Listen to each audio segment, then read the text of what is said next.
Mama's in the living room watching Judge Judy. I'm in the kitchen eating leftover sushi, and she yells, "Oh, girl, you gotta hear this one." A man was arrested for running the theme park, and when they said, "Where's your license?" he said, "My dog ate it." Oh, you can't make this shit up. Sometimes I wonder if life's just one big cosmic joke. It's like she's on a Reddit, reading r/funny lawsuits, yelling from the couch. As she sips on a Prosecco, makes fun of all the weirdos, and then I hear her shout. It's like she's on a Reddit, reading r/funny lawsuits, yelling from the couch. As she sips on her Prosecco, makes fun of all the weirdos, and then I hear her shout, "Girl, you gotta hear this one." Mama loves to laugh at how absurd life is, says it's all a comedy and I'm her audience. And I love the way she makes fun of the world. She said, "You'll never guess who's with their girlfriend. It was a man who didn't get us out of the bed. He said, I've been through hell and now I need some help. You just can't make this shit up.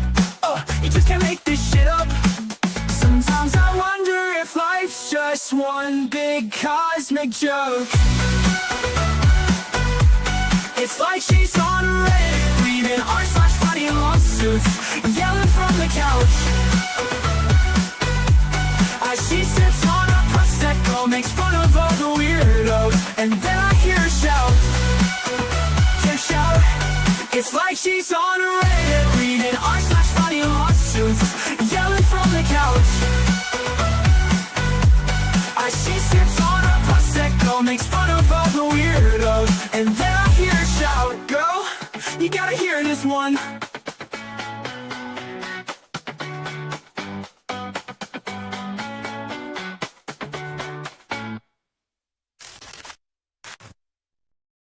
Hey everybody, welcome back. Today we are finally getting into the Tyler Robinson hearing from last Friday, and some of the motions that were filed on the 16th as well, including one from Erica Kirk. This probably will be a two-parter because this is kind of a long hearing. However, it did open the eyes to a lot of things, and I'm not sure how I feel. Like, I've got thoughts, but I'm not really had thoughts. I don't really know. As we discovered yesterday, I am cognitively impaired according to the government. So there's that. If you did not catch the first part of yesterday's stream, I had a rather heated rant about how I felt about Matt Walsh and his ever so irresponsible and blatantly uninformed and let's just call it what it is, stupid comments on veterans benefits. And I understand he was talking about a politician that I don't particularly like. However, uh, however, just because I err on the side of Republicanness doesn't mean that I will not call out bullshit when I see it.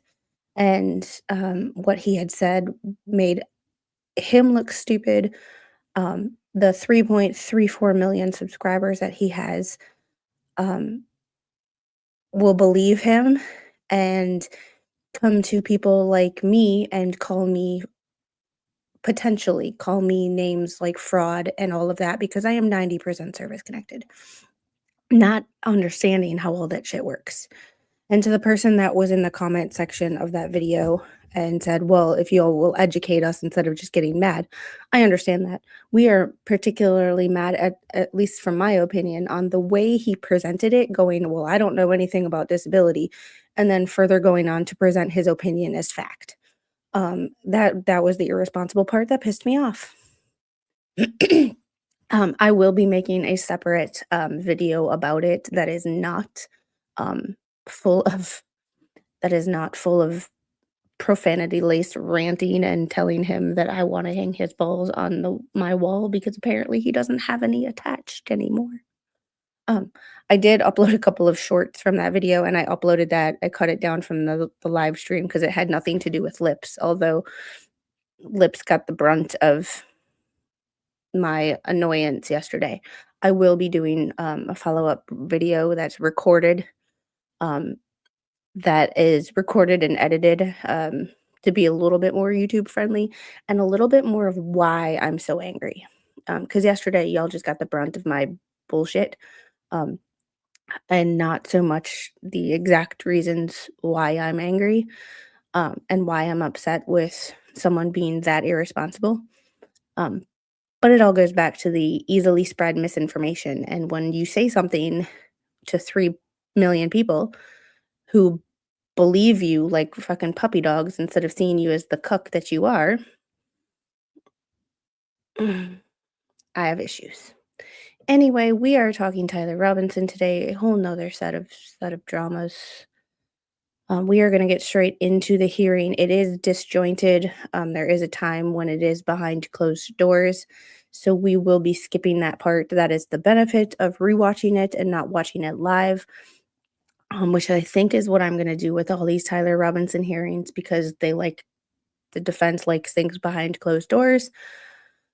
So with that being said, we will not do any Tyler Robinson hearings live because they're behind closed doors. They're not. They're this, they're that.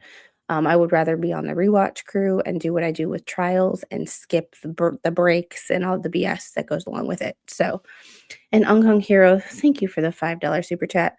Matt Walsh can be a toad sometimes and spot on others. Yes, I don't, and that's the thing. Like I agree with him more often than I disagree with him on. However, um, when I do disagree with him, it is like he makes himself look like a fucking idiot. Like there's the sense of being wrong and being like, okay, I was wrong, or like I didn't research, but the level of incompetence that went into that 5 or 10 minutes of his show the other day was like, uh, all it takes is 30 seconds in Chat GPT going, what does 100% disabled mean? VA disability.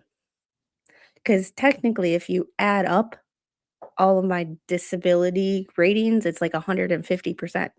But with VA math, it only equals 90. So, but we'll do a whole lot of we'll do that in a separate recorded video. So, getting into this Tyler Robinson hearing, we are going to get straight into this. Oh, that blue. That blue. Ooh. All right. And the court audio, as always, just sucks. So bear with us. Novak, Michael Burt, Stacy Visser here on behalf of Mr. Robinson. Good afternoon. Good afternoon to you, counsel. Mr. Robinson, good afternoon as well. All right. And this is already Before 30 we turn minutes to the in. defense's motion, the court would like to address 4 preliminary matters. First, in regards to the transcript from the December 11th hearing. Counsel, I would appreciate your input regarding the transcript from the December hearing. The transcript has been designated as private and copies are available to the parties. Consistent with the court's prior handling of the October 24th transcript, the court intends to release a redacted version of that transcript, but I want to get your input before making a decision.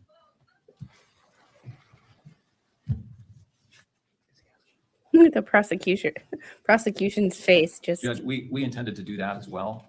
We haven't stipulated. We haven't come together to stipulate on a version of that transcript that should be redacted. We certainly can do that, and we're happy to do that. Thank you, Mr. McBride. We will meet and confer with Mr. McBride and his colleagues on that. All right. How much time is needed by the parties? 2 weeks. That's fine. A couple weeks. All right. A couple of weeks, and then we can address that. Next, I want to turn to address media coverage and place on the record the potential consequences of any willful violation of the court's December 23rd, 2025 standing decorum order. Under Utah Code Section 78B-6-310, if the court finds a person guilty of contempt, the court may impose a fine of up to $1,000, order incarceration in the county jail for up to 30 days, or both. Any alleged violation will be carefully evaluated, and the court will impose only those sanctions which are appropriate and proportional under the circumstances. The court will make specific findings on the record before imposing any sanction. In addition, the court may impose the following remedial measures if warranted.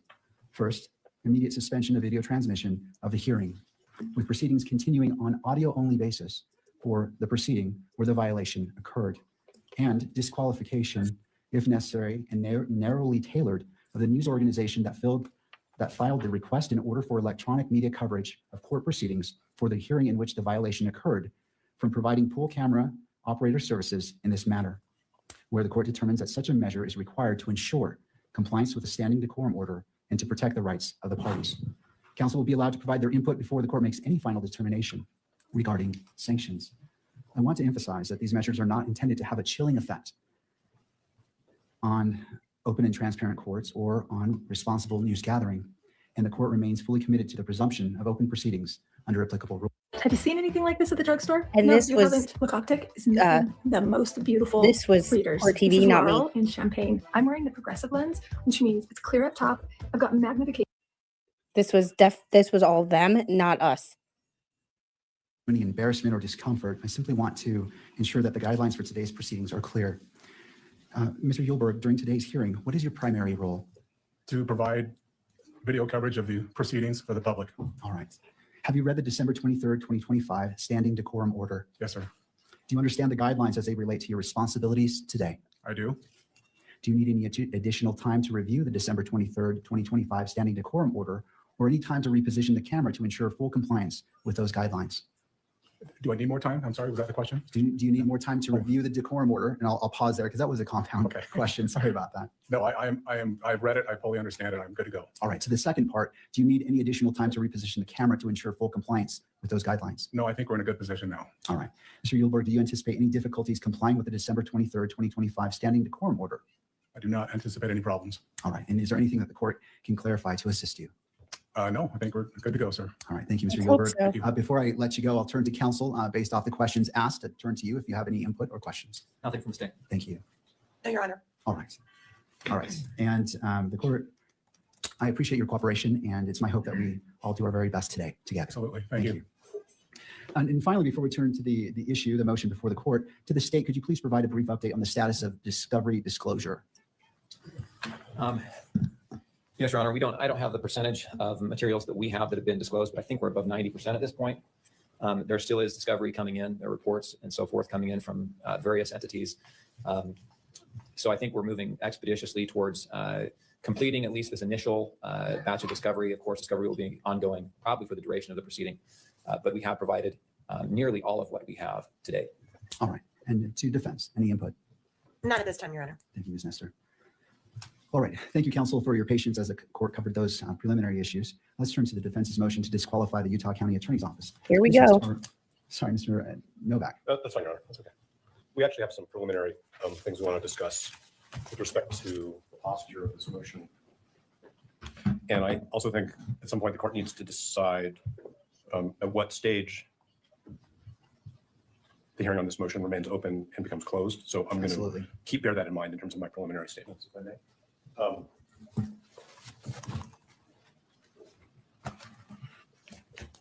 When we filed this motion to disqualify, and when I say we, I mean Mr. Robinson's counsel, we fully expected that what the Utah County attorneys would do is refer the motion to the Attorney General's office so that the Utah County attorneys are not in a position of representing their own interests as potentially conflicted attorneys in a potentially conflicted office and representing the state's interest in the prosecution. We heard informally from the state's attorneys that they were preparing a response and when it would be provided. And then what we received, and again, I'm bearing in mind that we're in an open hearing at the moment, was a brief where I'm going to say the unsworn representations of two attorneys from that office are basically integrated into points and authorities. We don't have affidavits from Mr. Gray or from the other attorney. We have argument. We noted in our reply that we were surprised, that's in footnote 2 at page 4, that the Utah County attorneys were representing themselves in connection with a motion alleging that they have a conflict of interest and that the state was not being represented through the Attorney General's office. We did some further research on this, and we have some case law that we can provide the court. I suspect that the court is very familiar with the fact, just from its own experience, that in appropriate circumstances, the Attorney General's office can either, one, represent the state in what was a county prosecution with respect to a disqualification motion so that the boundaries are clear, or if there's an ultimate finding or conclusion that there's a conflict of interest, take over the prosecution or assign it to another county. So we're very concerned that we're getting off on the wrong foot, if I can use that metaphor, because we have officers of the court who are both representing their own interests in continuing to be the prosecutors in this case and representing the state in a situation where there should be what I would call at least temporarily conflict counsel. I'm not sure that's the term the Attorney General uses, representing the state's interests. There's a Supreme Court decision, which is called State v. Jimenez, Jimenez, which I can provide a citation for. There are subsequent cases, but it's pretty clear that this is the type of a case. I'm not saying that Jimenez compels that action, but it seems to me to strongly suggest that where there is a showing, I'm not sure what the threshold showing is. I don't want to say it's a prima facie showing or a reasonable concern, but where there's a showing that there very well may be a conflict of interest that hasn't been handled by a particular state attorney's or county attorney's office, that what's in the interest of the litigation, of the public, of the parties, is for the Attorney General to step in. And the citation for State v. Jimenez, if I may, is 588 P. 2nd 707. Of course, I can provide the court with the Utah citation as well. This court actually has the authority under that case, State v. Jimenez, to direct the Attorney General to step in, not for the entire case at this stage. That's not what we're saying is necessary, because that requires a finding of a conflict of interest, but to step in or to designate somebody to step in for the purposes of litigating that motion. Okay. And so we're very concerned that even going forward with an evidentiary hearing where members of the Utah County Attorney's Office are both litigating as representatives of the state in prosecution and essentially defending their own propriety of proceeding in this prosecution is problematic. As far as being prepared, we're of course prepared to go forward with an evidentiary hearing. But Okay, I just have a thought, and this is totally me being petty me, but this is on 1.4 speed. Could you imagine if we had to listen to this dude at regular speed? I would lose my shit. And this is one of the reasons that I like to do rewatches and stuff like that, is because I have an attention span problem, and if you talk too slow to me, I start doing this and I get sidetracked. So not that talking fast is always a good thing, but this guy is my normal talking speed at 1.4. Just saying. Having your coffee, just finished your breakfast, hope you're well and warm. It is actually gorgeous outside. It's like 50 something, but it is gorgeous. It's sunny. It's not too cold, but like not too warm. It's great. You were watching this live and it's so slow because they say 1 word per second. Yeah, and that's why if you've ever stuck with me for a trial, I can't sit at a computer all day long because, I have mama responsibilities and other things that need to get done. However, I also cannot stand extended periods of silence.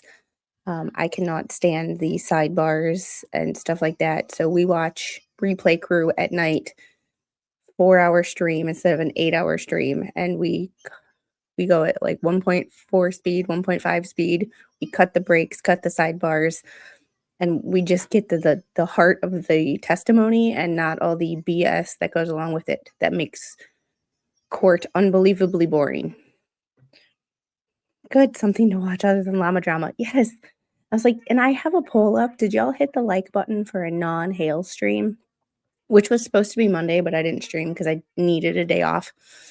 Because between 2 channels, a job with working 2.5 days a week, 2 days, and then a third day sometimes, or just a call saying, "Hey, can you help me with this project?" And then being technically all while being a stay-at-home mom. And then Papa Squid's down here visiting while he gets some stuff worked out for his house before he moves down here, and it's just a lot. Shush. All right, we will get back into this late again. Hey, Malin, how are you? What's the high-pitched sound on your side? Sounds like a ringtone playing 5 times, then pauses. But I have to turn the little stuff down. She's sitting here with me, but she's kind of doing the touch and goes. So she'll play a short, and the short will play like 5 times in a row. So we will get back into this. I will turn off my camera, and I'm going to go turn her volume down a little. But we think that it's improvident. And we think that what the court should do, if the Utah County attorneys have not or don't, if given the opportunity, do this on their own, is that the court should designate the Attorney General's office for the purpose of litigating this motion.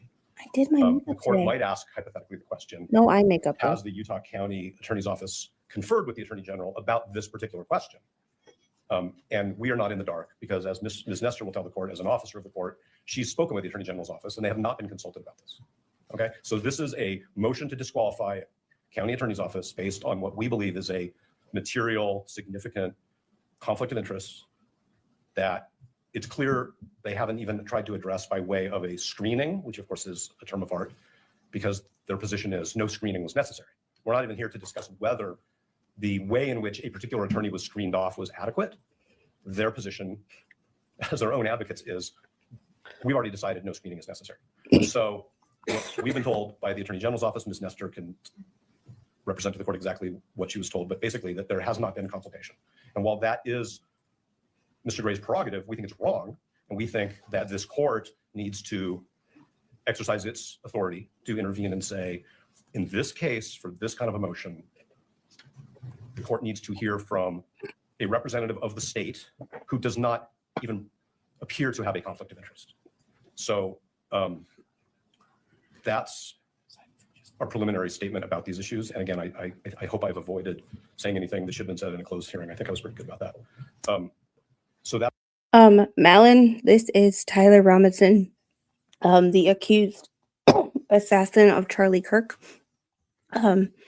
He was in court last Friday for a motions hearing on the motion to disqualify the prosecutor's office. We had read that motion that they wanted to disqualify the prosecutor's office because one of the supervisors in the prosecutor's office had a family member who was at UVU at the time of the pew-pewing, and the whole office knew about it. And surprisingly enough, I actually kind of agreed with the defense on this.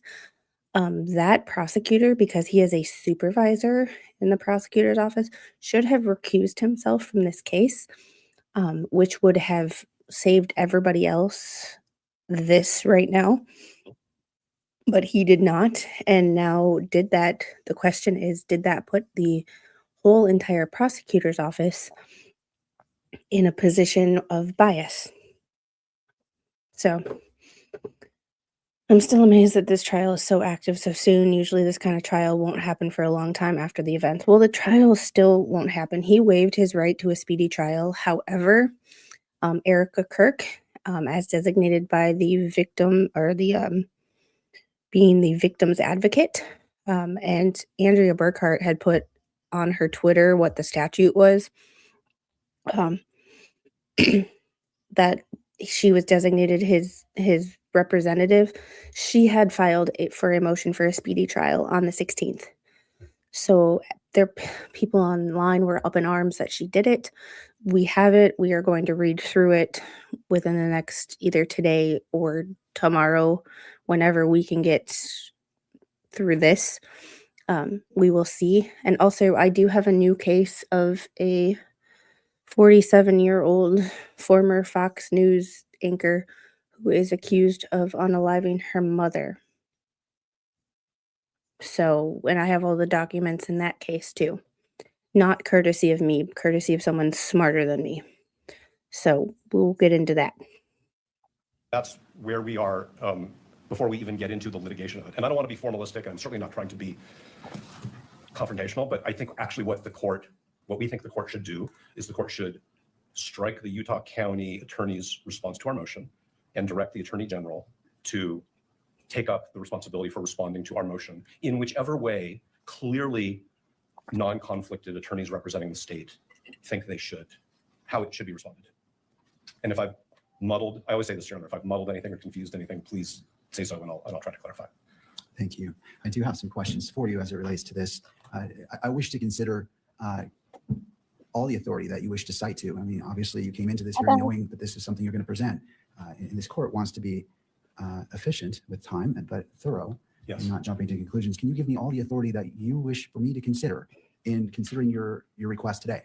Yes, and I think what we could also do, which maybe would be more helpful to the court, is that we could file a short brief on this particular issue, because I will acknowledge that while we were surprised that the brief was filed by the same lawyers who are alleged to have this conflict of interest, it took us a little bit of time to, and we wanted to get that filed in time for today's hearing because the court had set the hearing. It took us a little bit of time to think through these issues. So there are Utah authorities, there are authorities from other jurisdictions. There are also ABA guidelines on the prosecutorial function, which we think strongly suggest that there should have been what I'll just call a referral to the Attorney General's office for this particular motion.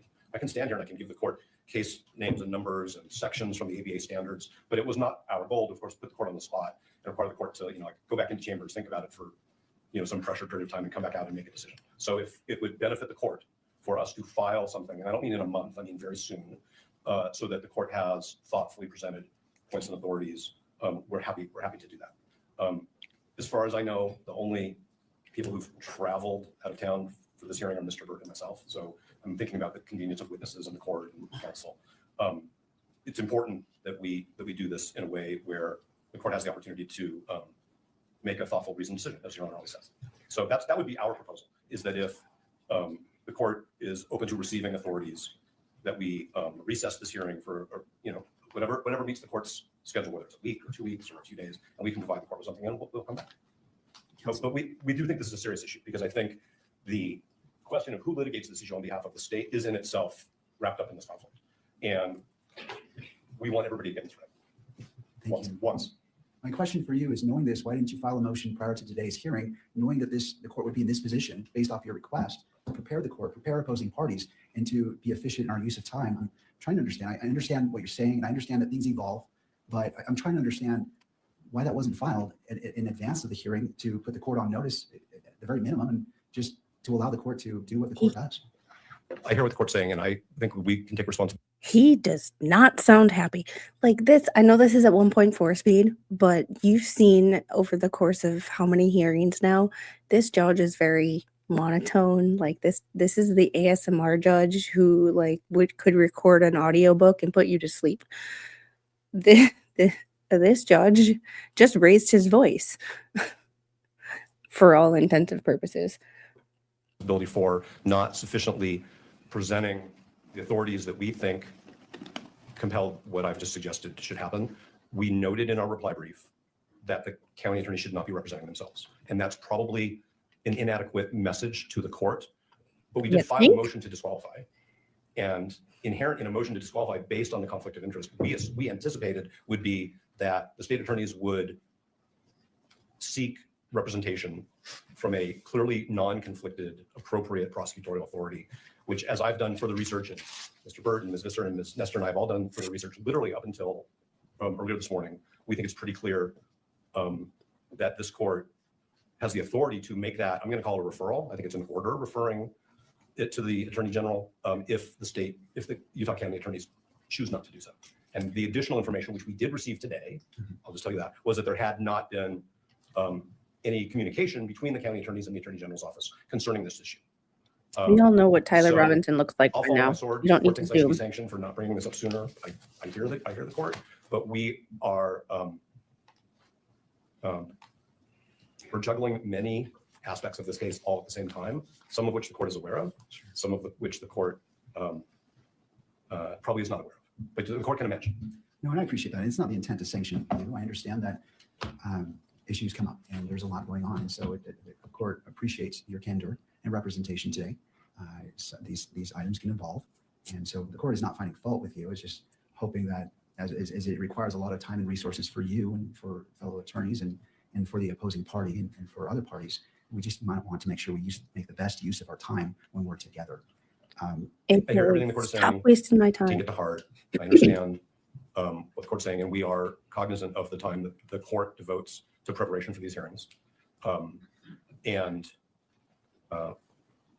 that's all I can really say. And also for Mr. Robinson himself and the victim representative, Ms. Kirk as well. We just want to do our best. And I understand. I'm not finding fault with you, sir, or your team. We've all been in court. We all know what happened. So I understand. I'll turn to the state. Oh, and I'm sorry. Is there anything further that you wish to? No, like I could provide the court with more citations, but I'm just wondering if that's really the best way to give the court a list of verbal citations. I think with all consideration for, and we probably have, with all consideration for the fact that the court wants to be thorough and careful, and we do as well. We don't want to shoot from the hip, but I think that we just decided that this was something that we needed to bring to the court's attention in a much more fulsome way. Once we understood not only the way this was developing, but frankly, the way the Utah Supreme Court, the ABA guidelines, courts of appeal subsequent to State v. Jimenez, and the information that we received today from the Attorney General's office, which isn't a secret. It's just we had a conversation and we learned that there hadn't been any consultation. If there had been consultation and the Attorney General had said, no, we think you're good to go, then that would be different. And that's what we learned this morning. All right. Well, I'll go ahead and take those authorities right now if you'd like to list them. Court is ready. So the second one would be State v. Robertson, and that is also a Utah case 886 P. 2nd 85.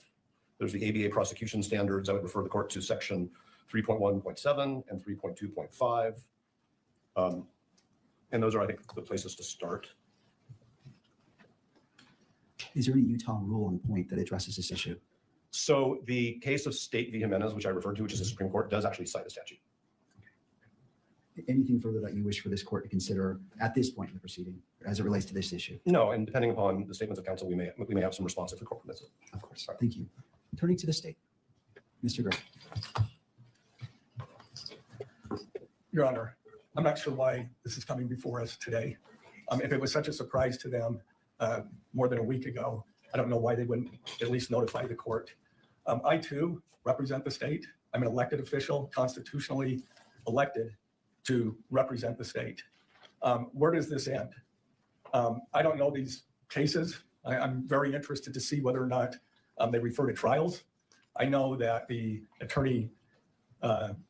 Utah Attorney General's office, they've done the same thing that we have in Rule 11 motions, where one counsel on the team examines their boss, in fact, on the matter. So I just think this is ambush and another stalling tactic to delay these proceedings. There's no reason that they could not have at least filed the motion and asked for time to brief it. And where does it end? Do we get to respond to their motion to have the Attorney General's office respond, or does the Attorney General's office have to respond to that one too?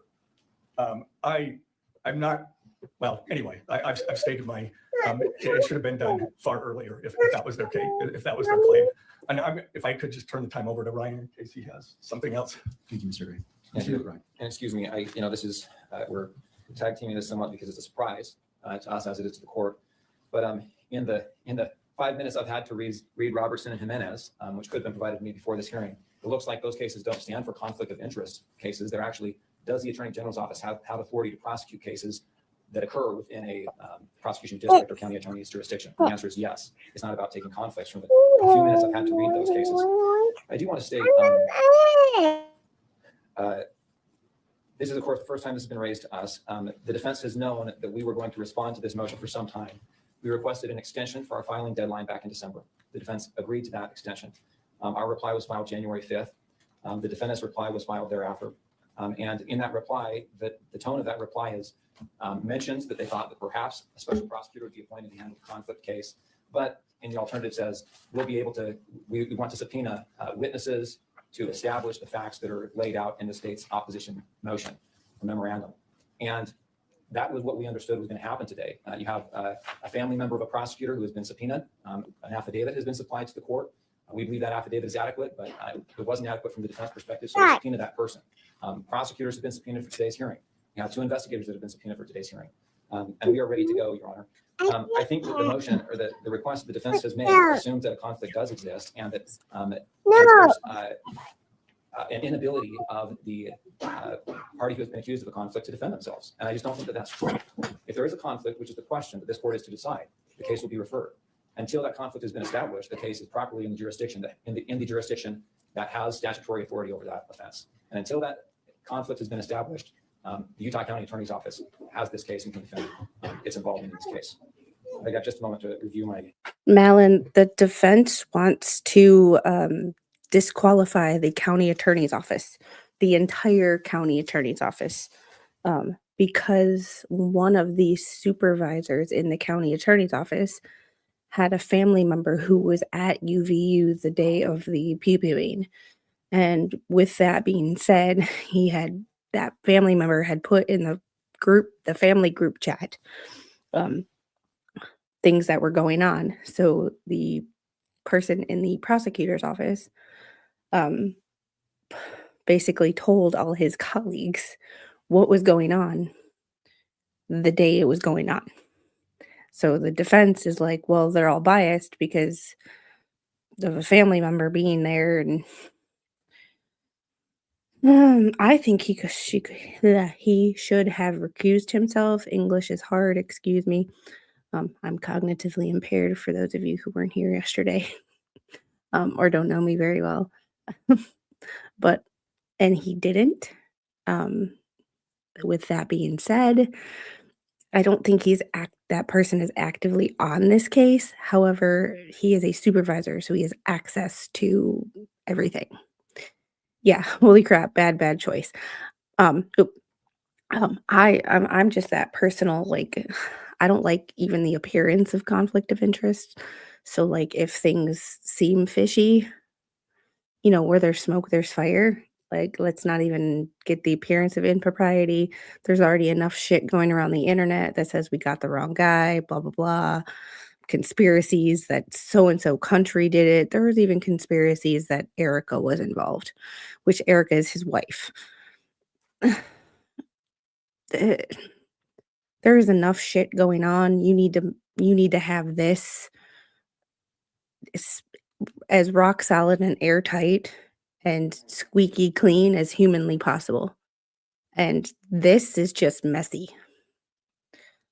Like I said, I'm not a lawyer. This is just my layperson's opinion. But as a prospective jury member in any one of these cases that we cover, this would be kind of shady.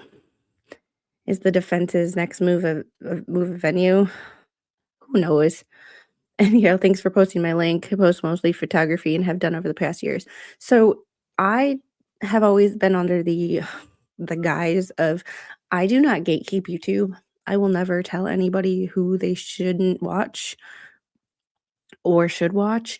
So if people that come into my chat and are friendly to me and friends of mine come in and are in this chat and participate in my chat on a regular basis, we throw links around because I don't gatekeep YouTube. I will never be that person that another streamer or YouTuber or anybody who creates content comes in here and I will just ignore them.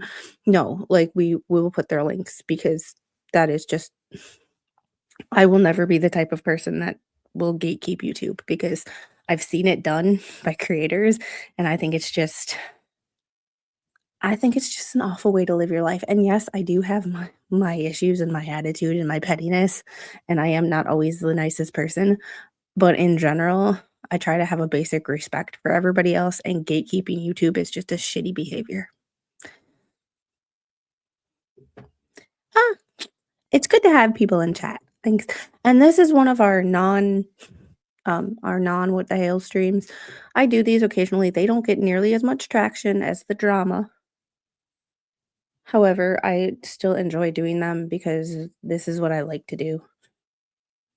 And this is where it's like, yeah, they make these things public, but does anybody actually watch and just sit and watch? No. So we watch and we provide a little bit of commentary and entertainment. And that way we, yeah. They need to send him ADX Florence and the life no. Well, with this case, the death penalty is on the table. That's another reason that the defense doesn't want cameras, in my opinion, because the death penalty is on the table. So that's another reason that the state needs to be squeaky freaking clean. No appearance of impropriety. Nothing. In my opinion, if you're going to do a death penalty case, and I'm very split on the death penalty. I see the point, but I'm also it's an ethical fence that I don't know which side I'm on case by case basis. However, if you are going to do a death penalty case, your ass better have no skeletons in your fucking closet. Just a thought, because now it doesn't just become a life in prison with no parole. It becomes you are, as the state, which is my whole thing, because the more trials I watch and the more documents I read, the more of an anarchist I become, which is a whole nother topic in itself. But with that being said, if you are going to mess with the possibility of taking someone's life, your ass better be squeaky clean and have no freaking skeletons in your closet while prosecuting this case. And this is not a good look.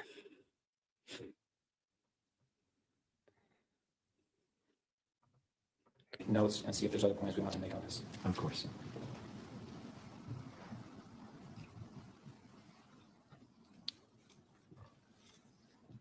There is one other point I wanted to make, which is the idea that the case would be referred, that alleging a conflict would cause a special prosecutor to be appointed. That really assumes that there is a conflict, and until that conflict has been established, there is no duty for the case to be referred to another jurisdiction or another special prosecutor to handle. And it raises some of the issues that have been brought up in some of the case law regarding creating or alleging conflicts. There's a lot of case law that talks about how it can be a tactic to try and remove cases from one prosecutor's authority to find a more lenient prosecutor, find a more favorable prosecuting authority that's not going to seek, for example, in this case, the death penalty. And there's a lot of case law that talks about you can't call opposing counsel as a witness in a case unless they're absolutely necessary. And the reason is because it can be a forum shopping effort. And we're concerned with that same kind of motivation or tactic that could be used in this case or other cases like it. Anytime you, as opposing counsel, you don't like the offer you're getting, the way the prosecution is being handled, you allege a conflict of interest, and all of a sudden the county attorney's office has to spend $10,000 to hire a special prosecutor just to handle that one issue, regardless of whether or not it's supported or whether or not a conflict exists. That's a concern we have. We're ready to go forward today. We think the evidence that will be presented today will illuminate the issues adequate that Your Honor can make a decision about whether or not a conflict exists, and we don't need to delay this proceeding any further. We're confident the court will see the facts as they are and be able to make that determination. Mr. McBride, so the motion has been made by defense to continue this hearing to allow the filing of a motion addressing more fully this issue. And to that request, what is the state's reply? We object to that motion to continue or to strike. We asked the court to go forward today. We think the motion is untimely. The prosecution has subpoenaed witnesses, and every delay that happens, the witnesses that we have now family members of the prosecution being subpoenaed. These people are ready to move forward and get this out of the way. The longer we delay this, the more anxiety that this procedure has. All right, thank you, Mr. McBride. To defense, any response? Yes, John, thank you. First, I want to say this is not about seeking a lenient prosecutor. This is not about tactics at all. And it was actually the county attorney's office who informed us back in October that there was a family member of a prosecutor who was present.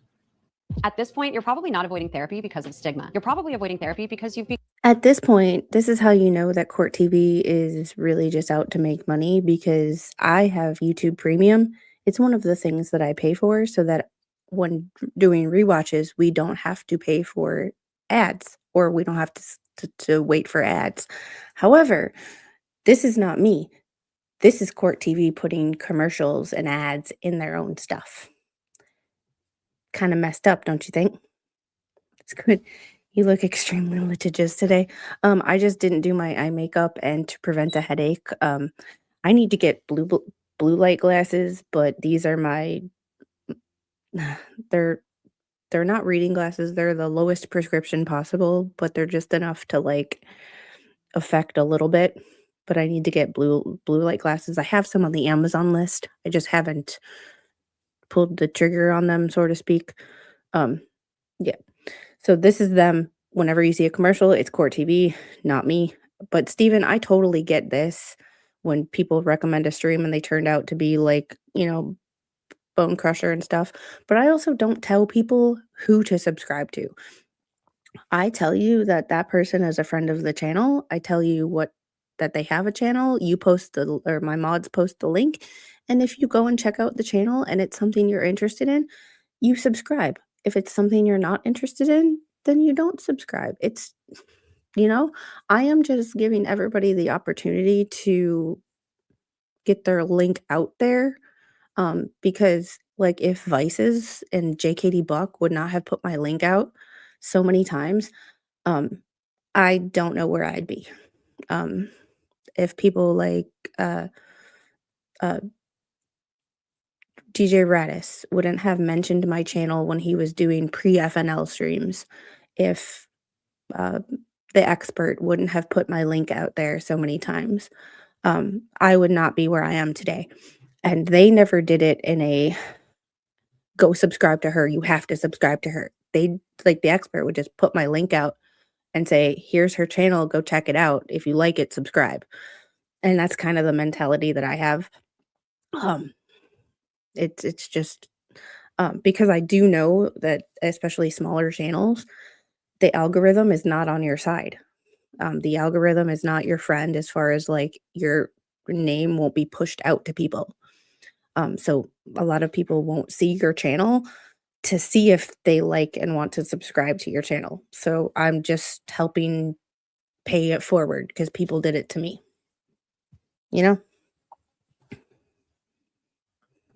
Yes, freedom of choice.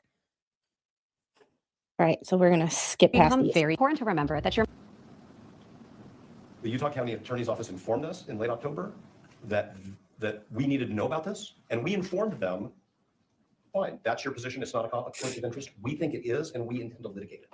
So it's not a tactic, it's not something that we've made up out of whole cloth because, like I said, we found a needle in a haystack. It's something that they properly brought to our attention, but we firmly believe that the law supports the conclusion that that particular prosecutor should have been screened off.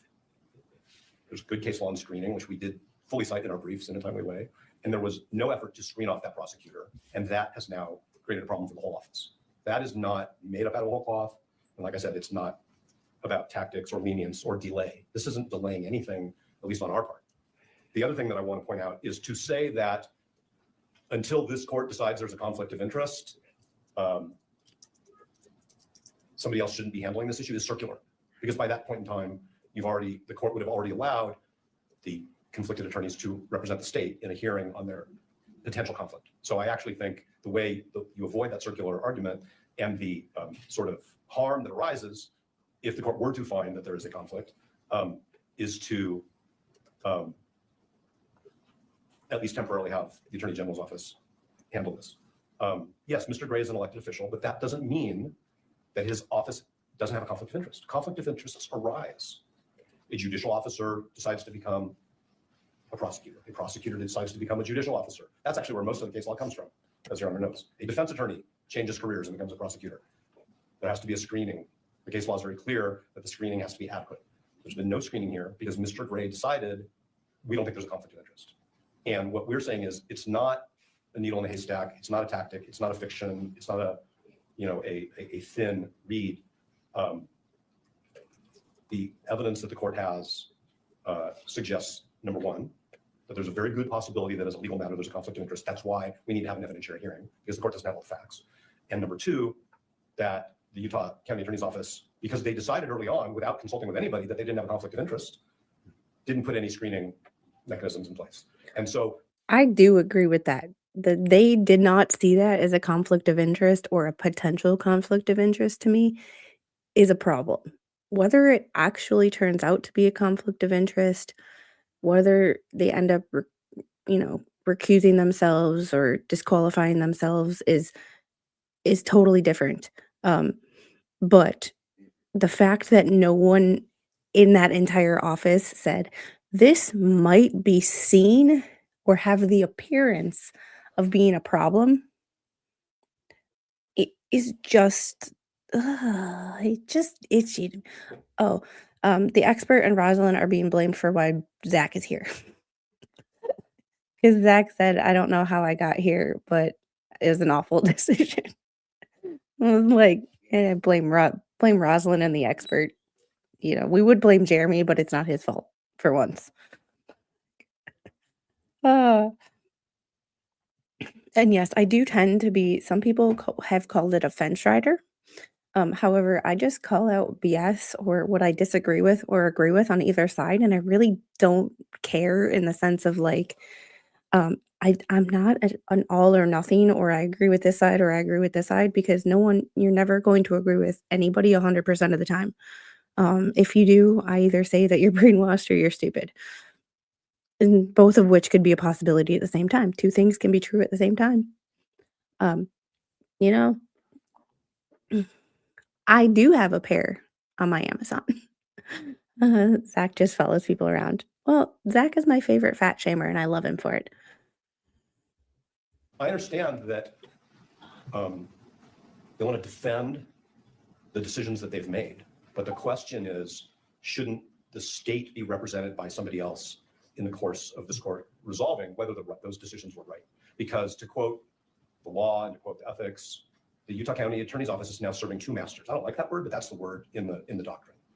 They're representing themselves and they're representing the state of Utah. And that's why the Attorney General or somebody else designated by the Attorney General should be representing them in this matter. And I do want to say one more thing, if I may, Your Honor, and I appreciate the court's patience. I think that the way we raise this issue in our reply brief is not as accommodating to just letting it go as counsel suggests. What we said is we asked the question is whether it is even appropriate for the UCAO to litigate this issue on its own behalf. While the UCAO may have provided this court with the information that it has deemed relevant to this issue, the scope of the disclosures and litigation of this motion should have been assigned to another state agency, such as the Attorney General. We didn't suggest that this court should appoint a special prosecutor for all purposes, or that the filing of this motion means that the Utah County Attorney's Office is automatically disqualified from the litigation. That's the point of the motion, is whether they had a conflict of interest, and if they did, whether they handled it. And it's our position correctly. And it's our position that the answer is yes and no. So I understand there are witnesses here, people are ready to go. We think that the court should either accept briefing or agree with us that the referral is appropriate. And I want to cite, if I may, the citation by the Supreme Court in Jimenez. So this is 588 P second. It's 707, but this is at 708. This is the statute quoted by the Supreme Court. If at any time after investigation by and a finding and a recommendation from the district judge involved that the county attorney in any county is unable to satisfactorily and adequately perform his duties in prosecuting a criminal case without additional legal assistance, the Attorney General shall provide such assistance. That's very broad. What that means in this case is it's inappropriate for the Utah County Attorney's Office to represent itself when it is also representing the state.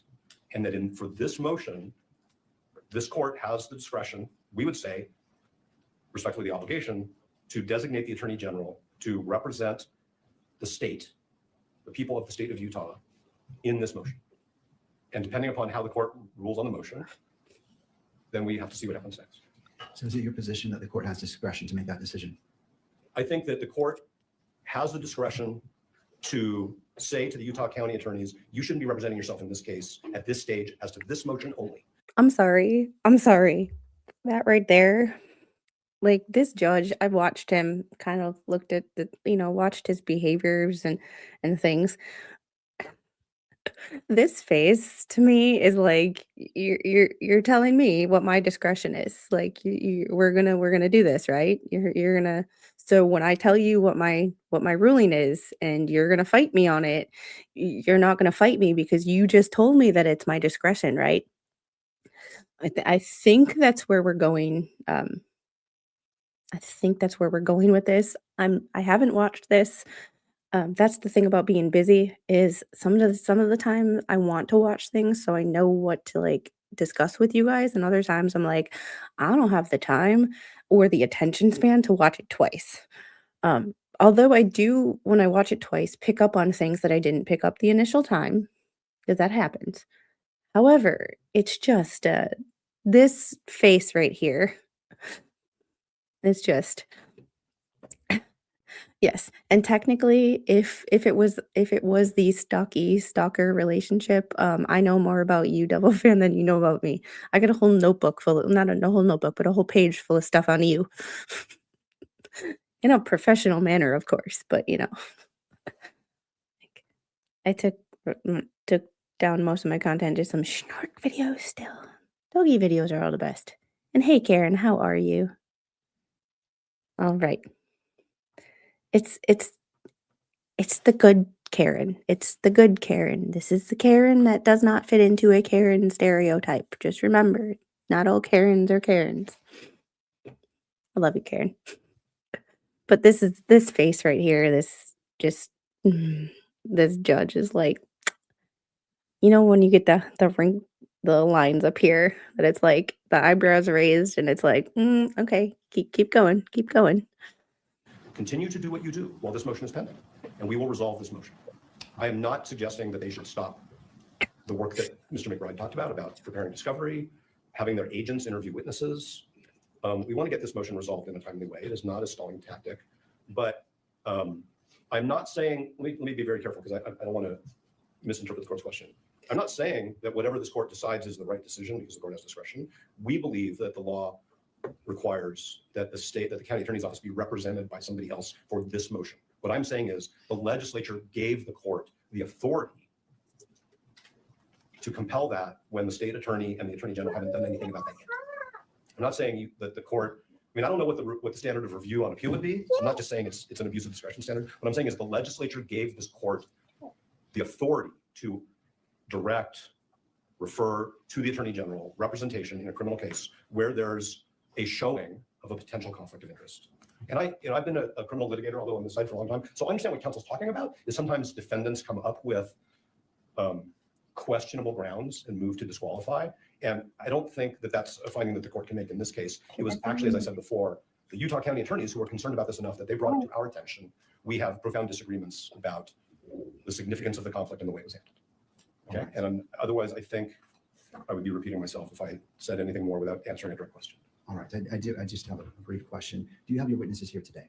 All the witnesses are here. We have no problem as a pragmatic issue going forward. Our witnesses are You caught that too? the subpoenas that we served, which were filed with the court. So to be clear, I don't think the court is inferring this. We're not unable to proceed if that was the court's conclusion. We are prepared and the witnesses are here. I'm just saying we think that it would be improvident and it could result in errors of law and it could result in problems down the road. Thank you. Do you need any additional time in regards to your argument to continue this hearing based off the citations you've provided, the authorities you've provided the court? 1 second. So, Paul, they are doing a hearing on whether the Utah County Prosecutor's Office should be disqualified from the case. All right, thank you. What this court intends to do is, this is an important issue. And I realize the totality of what's been presented. And my question in regards to your witnesses, it was informatory. I just wanted to see if depending on what the court rules, if the parties, I don't want to disadvantage either party in that. So this is an important issue and this court wishes to take a brief recess. I want to look at what's been provided and make see where the court needs to go. I want to inform myself, take a moment to look at it, and as opposed to just making a snap decision. in taking into consideration all parties and the constitutional rights of all parties as well. With that, we will be in a brief recess. I always hesitate to give the time because sometimes I appreciate you being here. Court is in a brief recess. Thank you. All right. Whoa. Okay, so we will skip ahead to when they come back because I think the brief recess is like an hour. Yeah, the brief recess is like, so that's 1:15.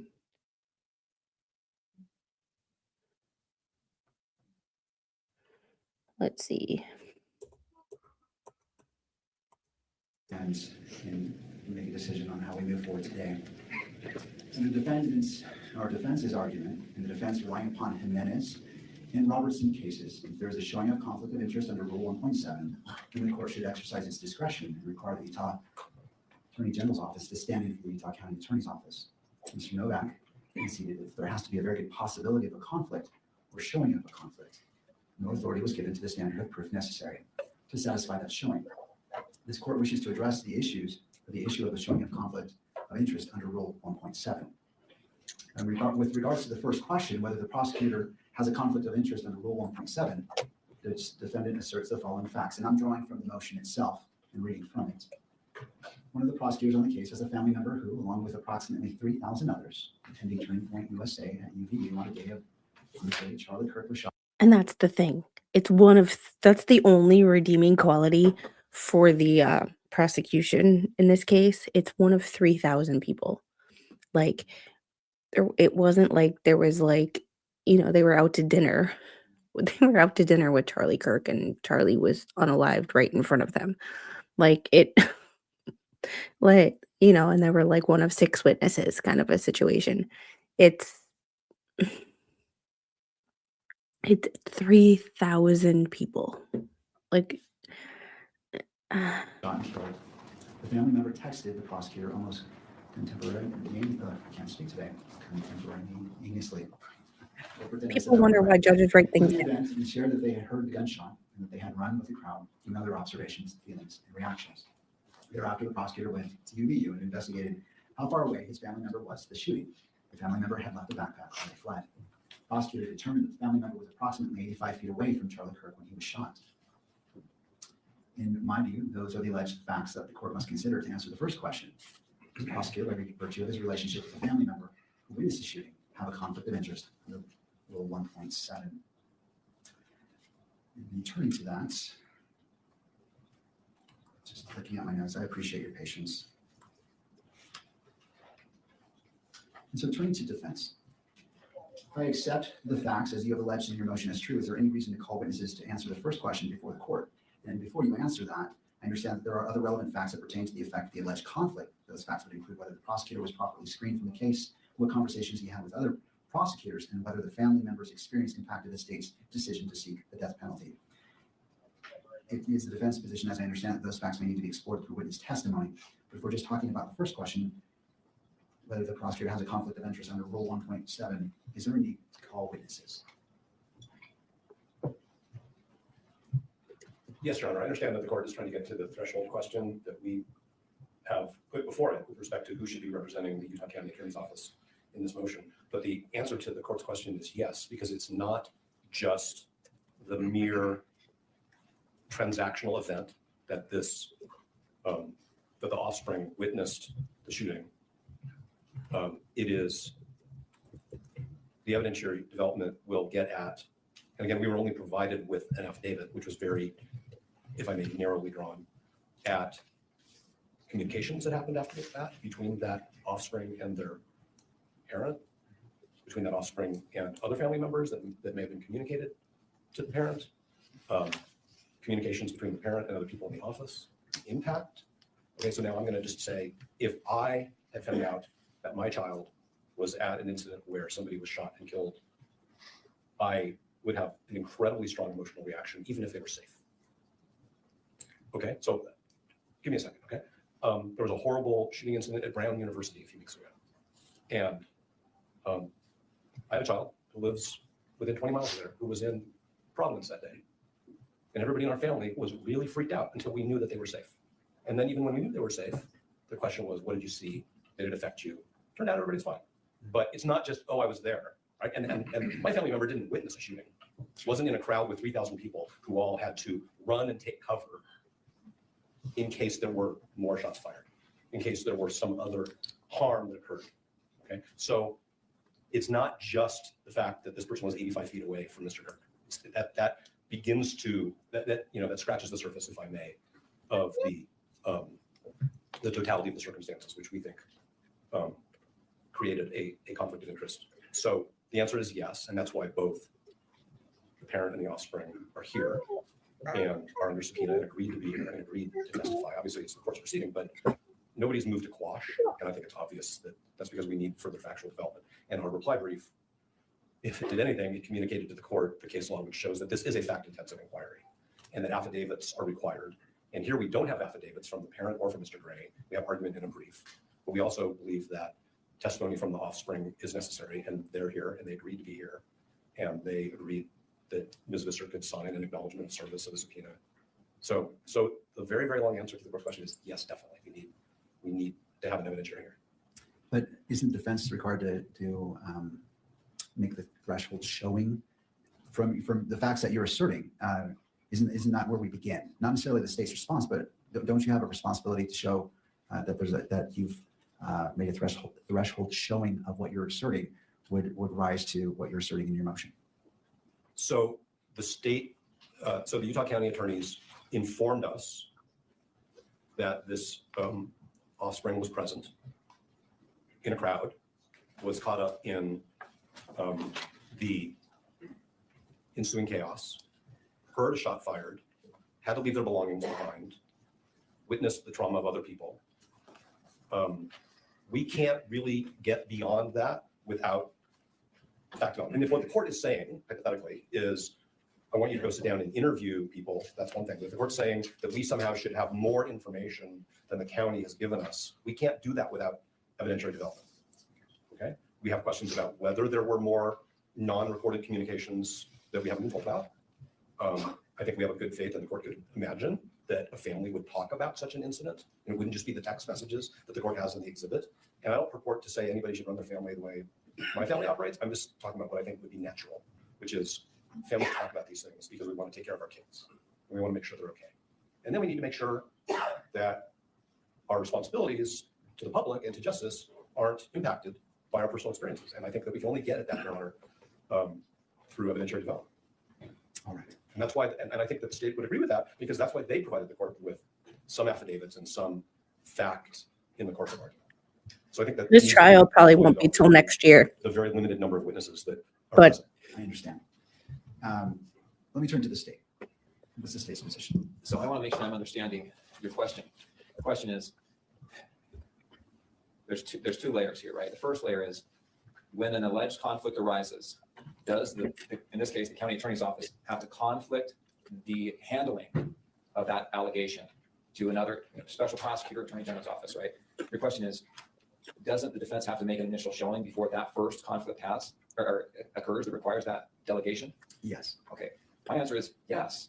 I mean, otherwise we have to have a hearing to determine if another entity has to handle the substantive issue. And then you have to have another hearing to determine if there actually is a conflict. I think there has to be at first a showing that there is, a basis for a conflict. Otherwise, someone can come in and say, I think there's a conflict without any evidence whatsoever, or not evidence that's credible.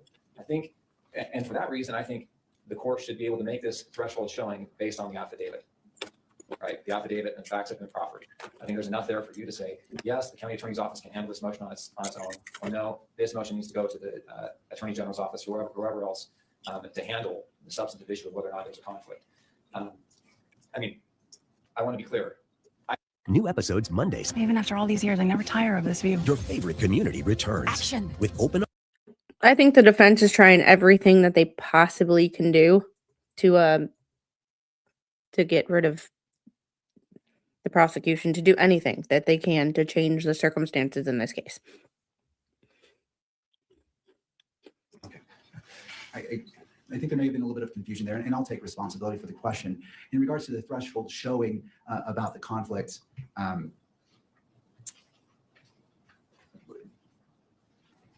So the threshold showing of a conflict of interest under Rule 1.7. So the AG's it seems to follow after in time to see if there's a conflict initially. So in regards to establishing that, defense, and I don't wish to speak for you, but my understanding is you wish to call witnesses to put that evidence on. Then I misunderstood the court's question. I don't think we need to take testimony in order for this court to make a finding on under 1.7 that conflict-free counsel should represent the state in this motion. I am not suggesting, and I didn't mean to, that there should be 2 hearings. That's not what, so if I misunderstood the court's question, I thought the court was saying, do we even need an evidentiary hearing on your motion to disqualify? Isn't it enough for the court to just read the papers? But that was not, was that your question? Well, and I'll take full responsibility on my question. That was really the push on it, because my understanding is that determination needs to be made based off what you told us in the beginning, that showing of a conflict of interest, there has to be a very good possibility of a conflict, or showing of a conflict is the very first step before we go down the further road of addressing the AG's office. And so I was alluding to, based off that, does that require an evidentiary hearing from your perspective? I don't think that it requires an evidentiary hearing, but I don't want to predict or make assumptions about the court's view. I believe that the Utah County Attorney's disclosure to us on October 20th of the situation and our assessment that it creates a conflict of interest is not frivolous. It's not taken for the purposes of delay or tactics. It's a real potential conflict. I don't know what the threshold showing is that permits or requires the court to exercise its authority under what is now, in juxtaposition to the Utah legislature changes its code so often, like we have to figure out all the new code numbers, but it's now section 17-68-304, which gives the court the authority to appoint the attorney general in this situation for this purpose, 17-68-304, as opposed to the code section cited in Jimenez. The law is the same, but the code section has changed. But what I'm saying is, I don't want to predict or gamble with what showing this court thinks is necessary in order to appropriately exercise its discretion to make that referral. And so if the court says, I need more, then we should have an evidentiary hearing, because the important thing is to get it right, not for me to bargain on whether our papers show enough. The only thing that we know that we can show in our papers is what we were told and what we were given. And we were given some text messaging between family members and maybe some other people. I mean, the court has that, it's an exhibit. That's all we really have. And so I don't want to just say, oh yeah, there's enough there, and then have the court say, no, there isn't, because it may be that the court wants to take some permit us to take some preliminary testimony in order to make that decision. But what I really think, instead of starting an evidentiary hearing on a motion to determine if there should be a referral, I think that there's a sufficient showing that there should be a referral by this court because of 1.7, under the court's authority under Utah Code section 1768.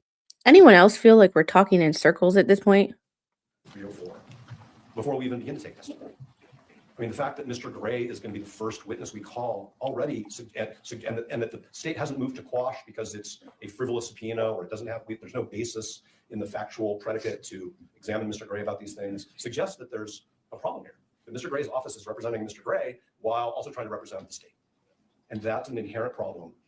And I understand it's a thorny question. It's what's the showing that's necessary, and does the court have discretion, or is the court compelled to? Is the court going to commit error if it doesn't? That's why I think that maybe some thoughtful briefing is an appropriate thing to do before we start an evidentiary hearing and then realize that we got off on the wrong foot, because there should be somebody else seated at counsel table when 2 members of the state's attorney's office, who are members of the prosecution team, are 2 of the 4 or 5 witnesses in this hearing.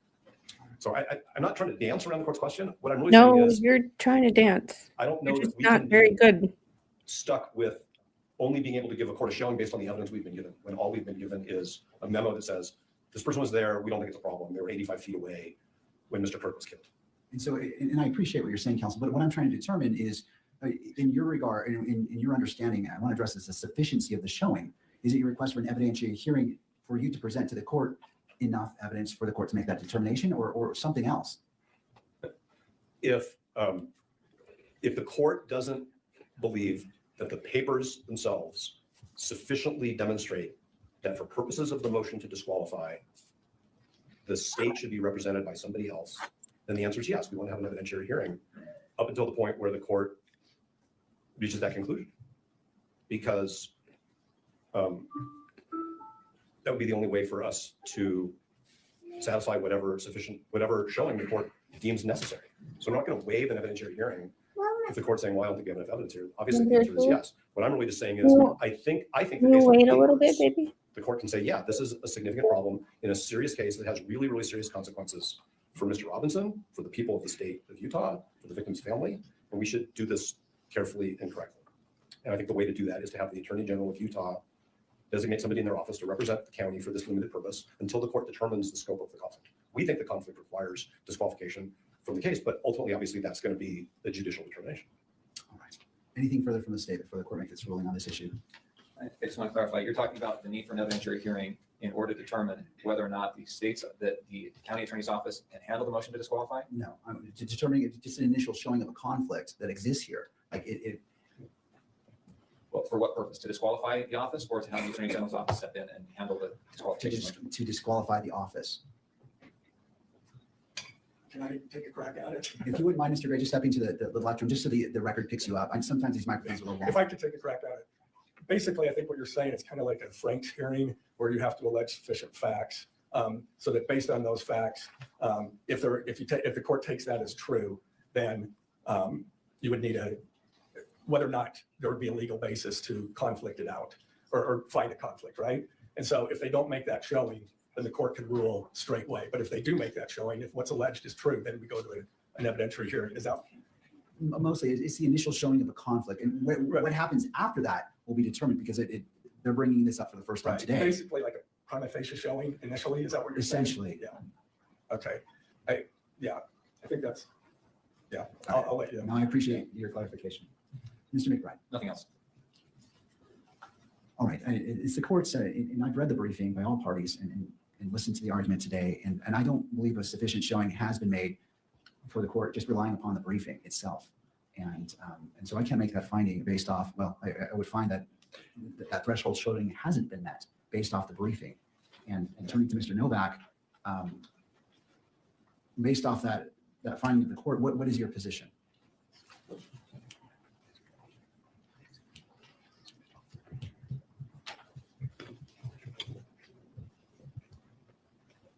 Our view is that if the court has concluded that the briefing does not yet rise to the level of proof that the court should at this time make a referral, then the court should begin to take evidence. And there may be a moment where the court says, okay, I've heard enough. Now I'm ready to make a referral. And we're going to stop and pause and wait for the Attorney General to engage. And then we'll have to see where that goes, but maybe that we have to finish the evidentiary hearing. But, and I think all of us can attempt to prioritize the portions of our examination so that the court can make that finding as early as possible. I'm just trying to avoid doing the hearing twice. Because right now, it's our view, the state is not being represented by the attorneys who should be representing it. And so if the state's going to come in later and say, well, we want to redo the evidentiary hearing because the state wasn't represented by the right parties, I mean, it's just, or by the right lawyers, it's something we would want to avoid. We want to do this once out of the courtesy to the court and to a couple of witnesses. No, I appreciate that. And can this be accomplished by proffer? I don't know what the witnesses are going to say because they've only given us very limited information. The state elected to give us information in their briefing, some of which is, like I said a few times now, is not sworn by affidavit or declaration. It's in the nature of argument. I mean, there are portions of Mr. Gray's brief, he signed it, where he makes many, many assertions of fact in the course of arguing the legal issues. And none of that is sworn. And I mean, I'm sure that, and I think, so I don't think there can be a proffer because I don't know what the proffer is. I know that I have a lot of questions about things that that the court was not told about in the briefing and the affidavits. So the answer respectfully is no, it can't be done by proffer. All right. And which witnesses are you intending to call today? And I understand you're saying you wish to just put on enough and focus on the key issues, but just if I were to grant, I'm just trying to understand the scope. Well, I think Mr. Gray is the first witness. The second witness. Your Honor, if we may approach. Yes, parties to the bench, please. Okay.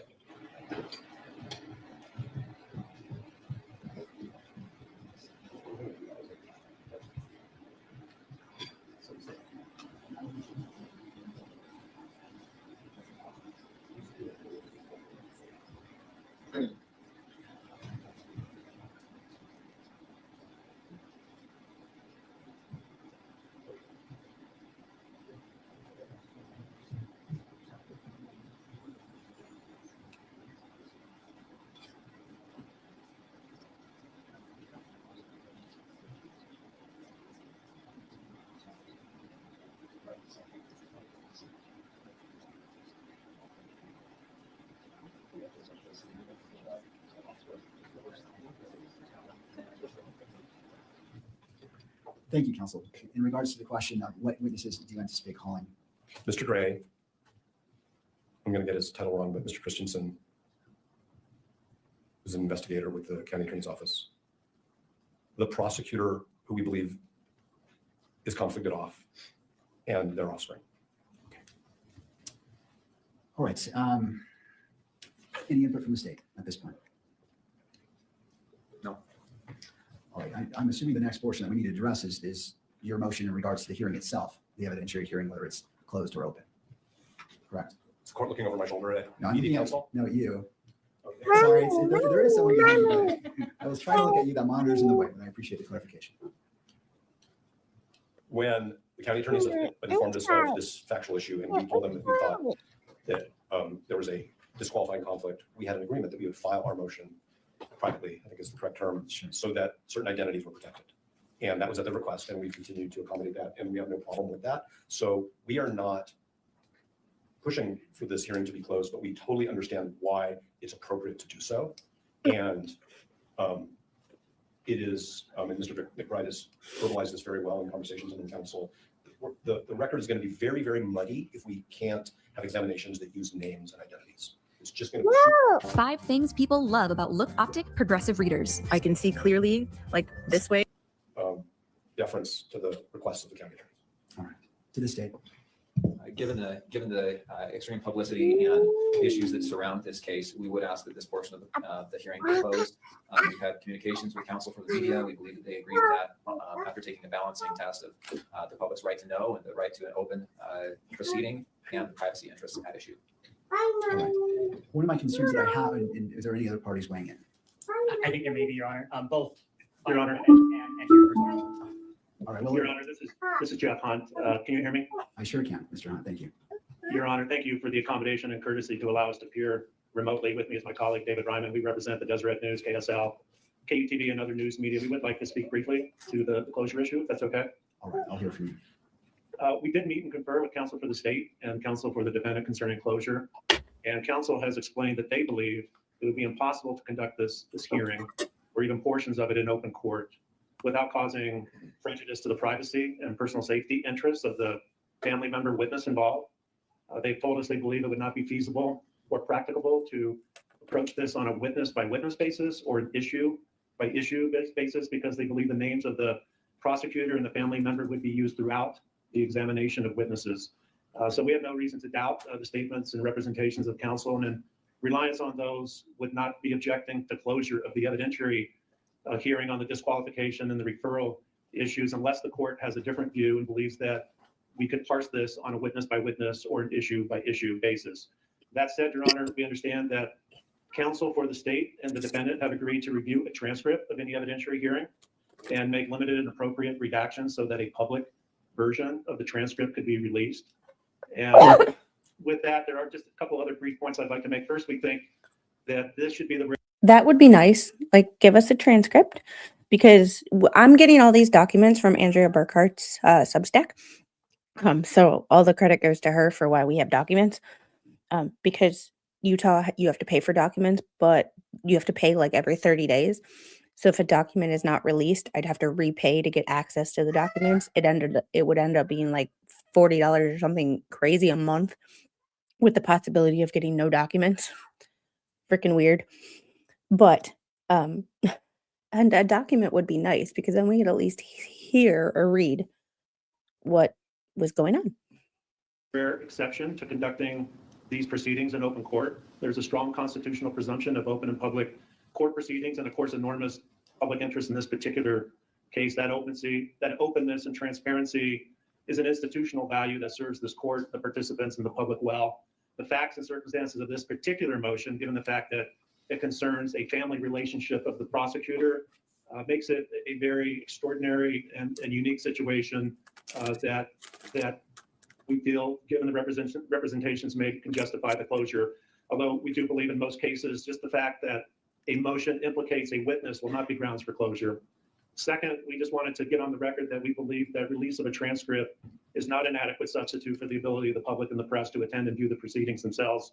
For this particular evidentiary hearing, that may be the only practical mechanism for the public to obtain some information about the case. But again, we would expect this would be the exception and not become a regular practice. And finally, Your Honor, it's our position that any oral argument on the disqualification motion or the referral motion should be conducted in a public hearing. As this hearing itself has shown, a lot can be done and argued without disclosing the names of family members or the witness at issue and jeopardizing those interests. Counsel can refrain from identifying the prosecutor or family member to protect the asserted privacy interests. And we have experienced counsel. They can be mindful of that issue during oral argument, and it's not unduly burdensome for them to take those steps. And any burden would be greatly outweighed by the public interest in learning more about the motion and having at least an open argument. So we do believe that the argument, and I understand the argument will be made at a later date, not today, but that should be done in open court. That's all I have, Your Honor. Thank you, Mr. Hunt. Anything further from the parties? Your Honor, as to the oral argument, it is our request that it be closed, and the reason why is that we're not perfect. Names slip. It's happened in trials. It's happened in arguments before, and I'm concerned of the risk that could have if one of the attorneys were to slip and identify those who ought to be protected. With that said, a fallback position could be not live streaming the event and requiring any redaction should an inadvertent mention of a name be made. Thank you. Counsel, one of my biggest concerns is I have to make findings of fact that are very specific. I can't redact my findings when I issue an order. And I will have to cite to the relevant facts. And quite honestly, the name of the prosecutor is a relevant fact. I can't simply glaze over that and make an assertion. It's important because it relates to various factors that you may address and which has been brought up in briefing. And so this court is going to deny the request to close the hearing as it relates to, and I will take this motion witness by witness. I understand that there may be a witness that this is applicable to, and the court will entertain that. But because this court has to make findings and has to cite to the facts, I need to be able to do that. And since I'm going to do that anyway, which I will, I'd rather address it in an open court. And again, I will entertain any motions, witness by witness, that are going to be called and be respectful of that. But going to Mr. McBride's point, you both have that duty. It's in regards to how you present. And if you're talking about a name that needs to be protected, that's on you, on how you speak. I can't. It seems inappropriate to create a safeguard to prevent you from making a mistake on accidentally saying a name. I don't believe that would be a proper reason to close the hearing just for that. And I understand. I like this judge. It's not preventing you from hold on, baby. Preventing you from screwing up is not my responsibility. Preventing you from screwing up is not my responsibility. That sounds like a you problem. Like, I like this. I like this. No, you don't need my glasses, baby. It's gonna screw up your eyes. No, boo-boo. No, you don't need those. So I can appreciate the fact that he's like, I can appreciate that they wanted privacy, and yes, names do slip. We've seen it in trials before, especially with underage defendants. However, somebody's overtired. However, the judge's job is not to make sure that the prosecutors or the defense doesn't fuck up. Like, it's just, I mean, do you see my point there? Like, he's there to regulate things, but he's also not there to make sure you aren't stupid. Okay. You want this one? Okay. Just a little. Yep, you're gorgeous. Like, Understand the pressure, counsel. I know it's difficult, but I cannot accept that as a reason to close the entire proceedings for the evidentiary hearing portion. But again, as the witnesses are called, I will entertain the motion whether to close the hearing per witness, and we will address it as we go. Mr. Novak. Yes, Your Honor. With that, how would we like to proceed? Well, first, is there any clarification needed on this court's ruling as we're proceeding into the evidentiary hearing? I just want to clarify. Are you going to entertain motions to close at the outset of every witness? Is that what I understand? If the motion is made, yes. Okay, thank you. May we have a moment? Yes.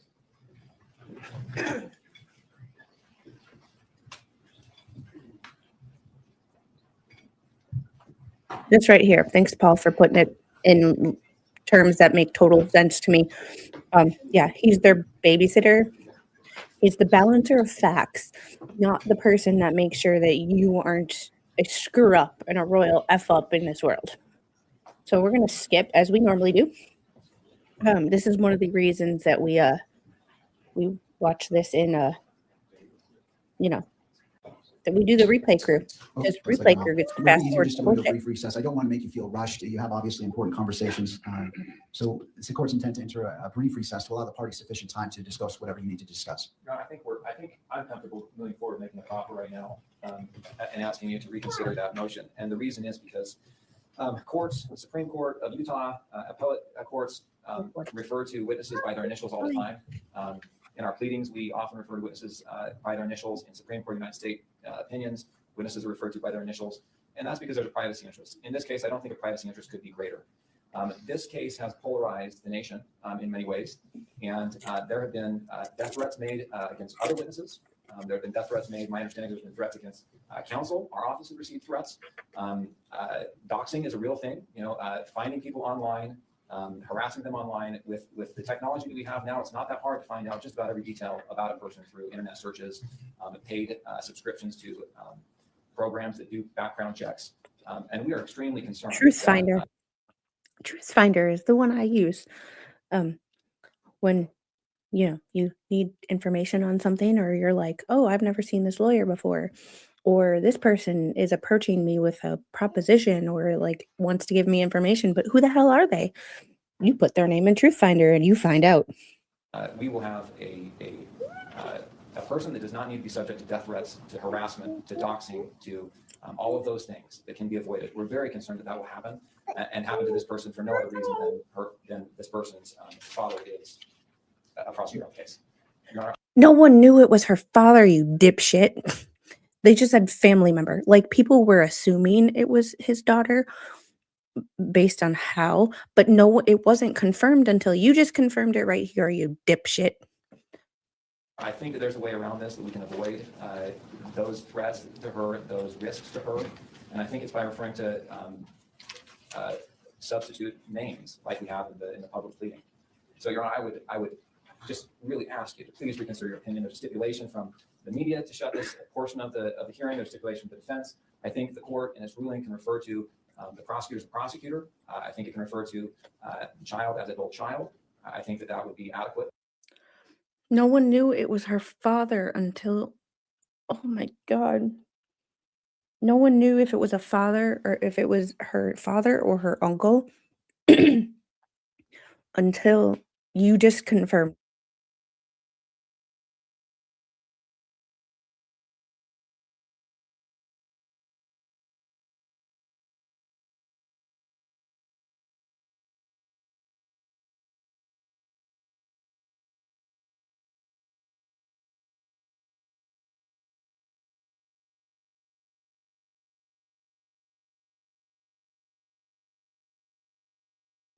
Oh, she muted me. Sorry, she muted me. It's like, oh my God, oh my God, oh my God.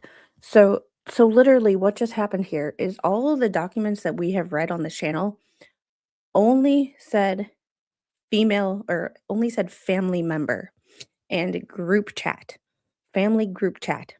No one knew if it was this individual's niece. Hell, we knew it wasn't granddaughter because ages just don't math well. We didn't know if it was a niece or a family member, like a niece or a daughter. He literally did not, oh my God. He, in the interest of him trying to preserve her privacy, just outed her. And I wasn't muted in StreamYard. I was muted. There's a button on the top. So when she's here and she's like touching buttons on my mic, if she hits, that's how easy it is. Yeah, we didn't even know what gender at first.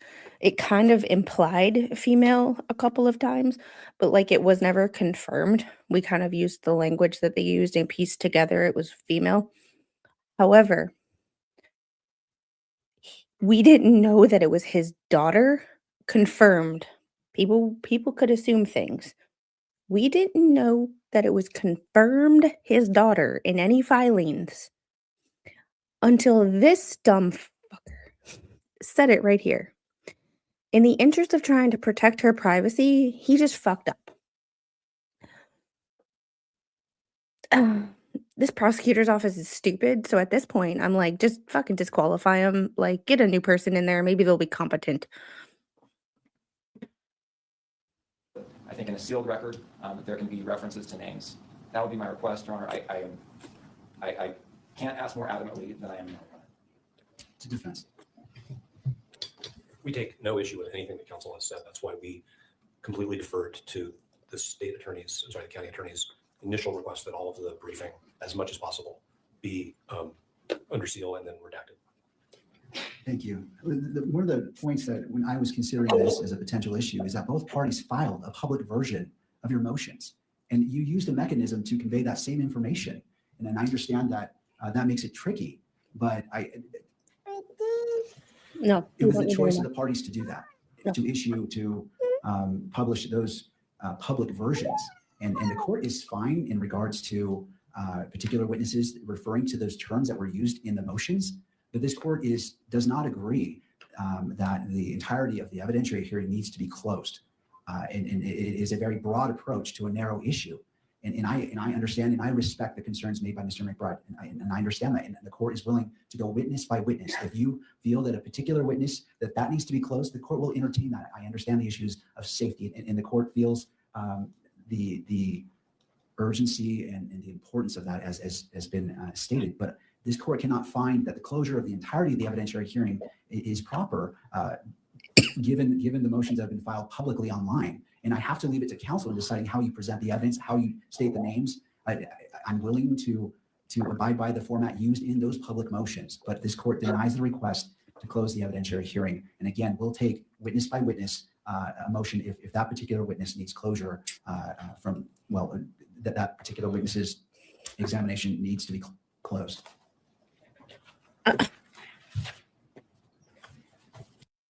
I mean, at the end of the day, one of the reasons I'm so critical of the state is the state and the judge are on the same side. They're both members of the state.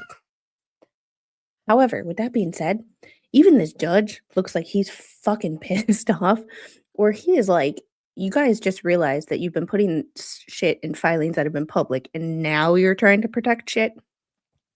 And the more you talk, the more you are taking the opportunity to F up. Because the prosecutor had literally said, well, things slip, well, the more you talk, the more things have the opportunity to slip. That's why this is not legal advice by any means, because I am not a lawyer and I don't do that. However, friendly advice from someone who is friends with cops. Friendly advice that I'm reiterating from cops that have told me this, and my own personal experience when I dealt with the cops. Say as little as possible, because the more you talk, the more you say, the more shit comes out and the more you could make a mistake. The more this prosecutor talks, the more shit comes out of his mouth. He just made a mistake and confirmed that it was a prosecutor's daughter. I mean, this is common sense to me. Like that might be cursing to some people, but like I just can't fathom.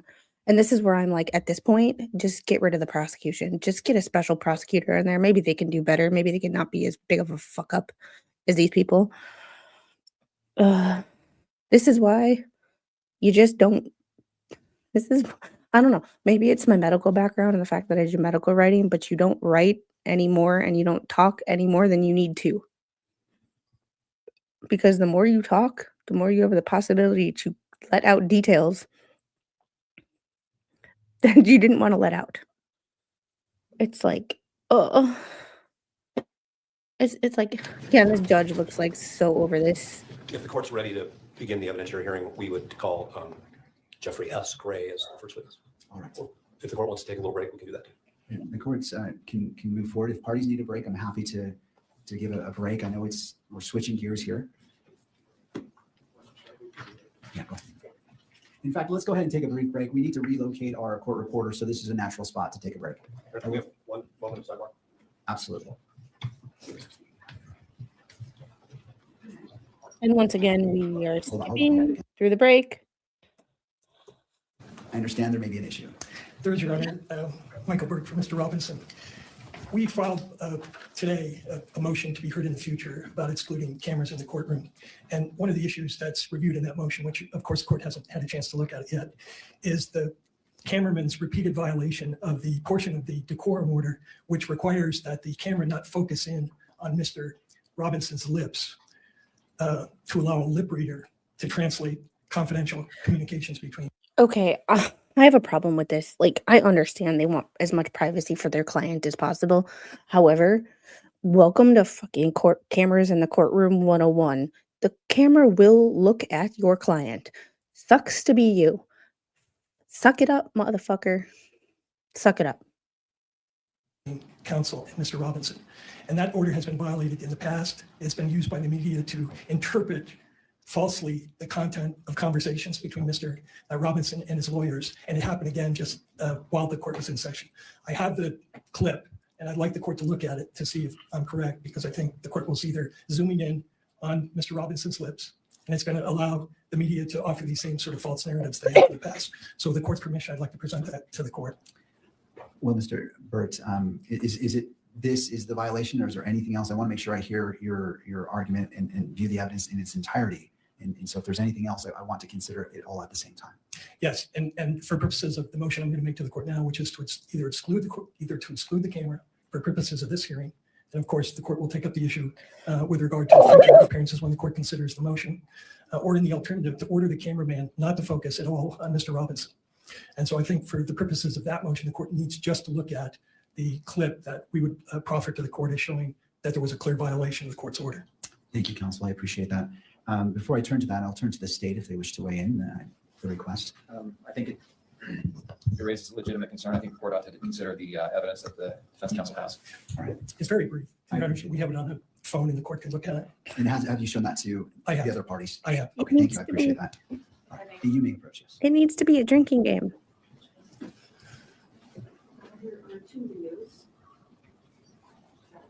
Okay, why is it that lawyers always wear suits? For as much as they charge, always So wear do you want suits the benefit of that the don't record fit, to articulate what and that this wrinkle clip like a shows? bitch. You know, I think the clip shows that the camera is zooming in the first clip on Mr. Robinson's lips as he is trying to communicate with me sitting next to him.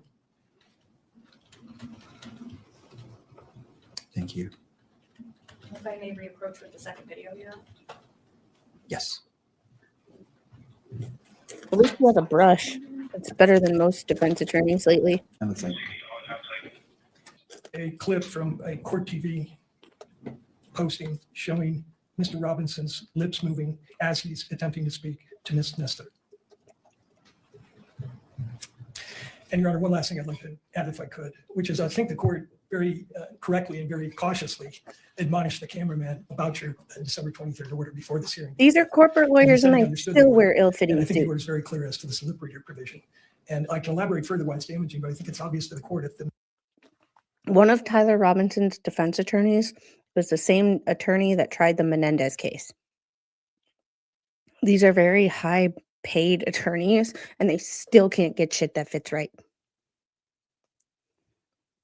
And they get shit in material that wrinkles like a mofo. There's two.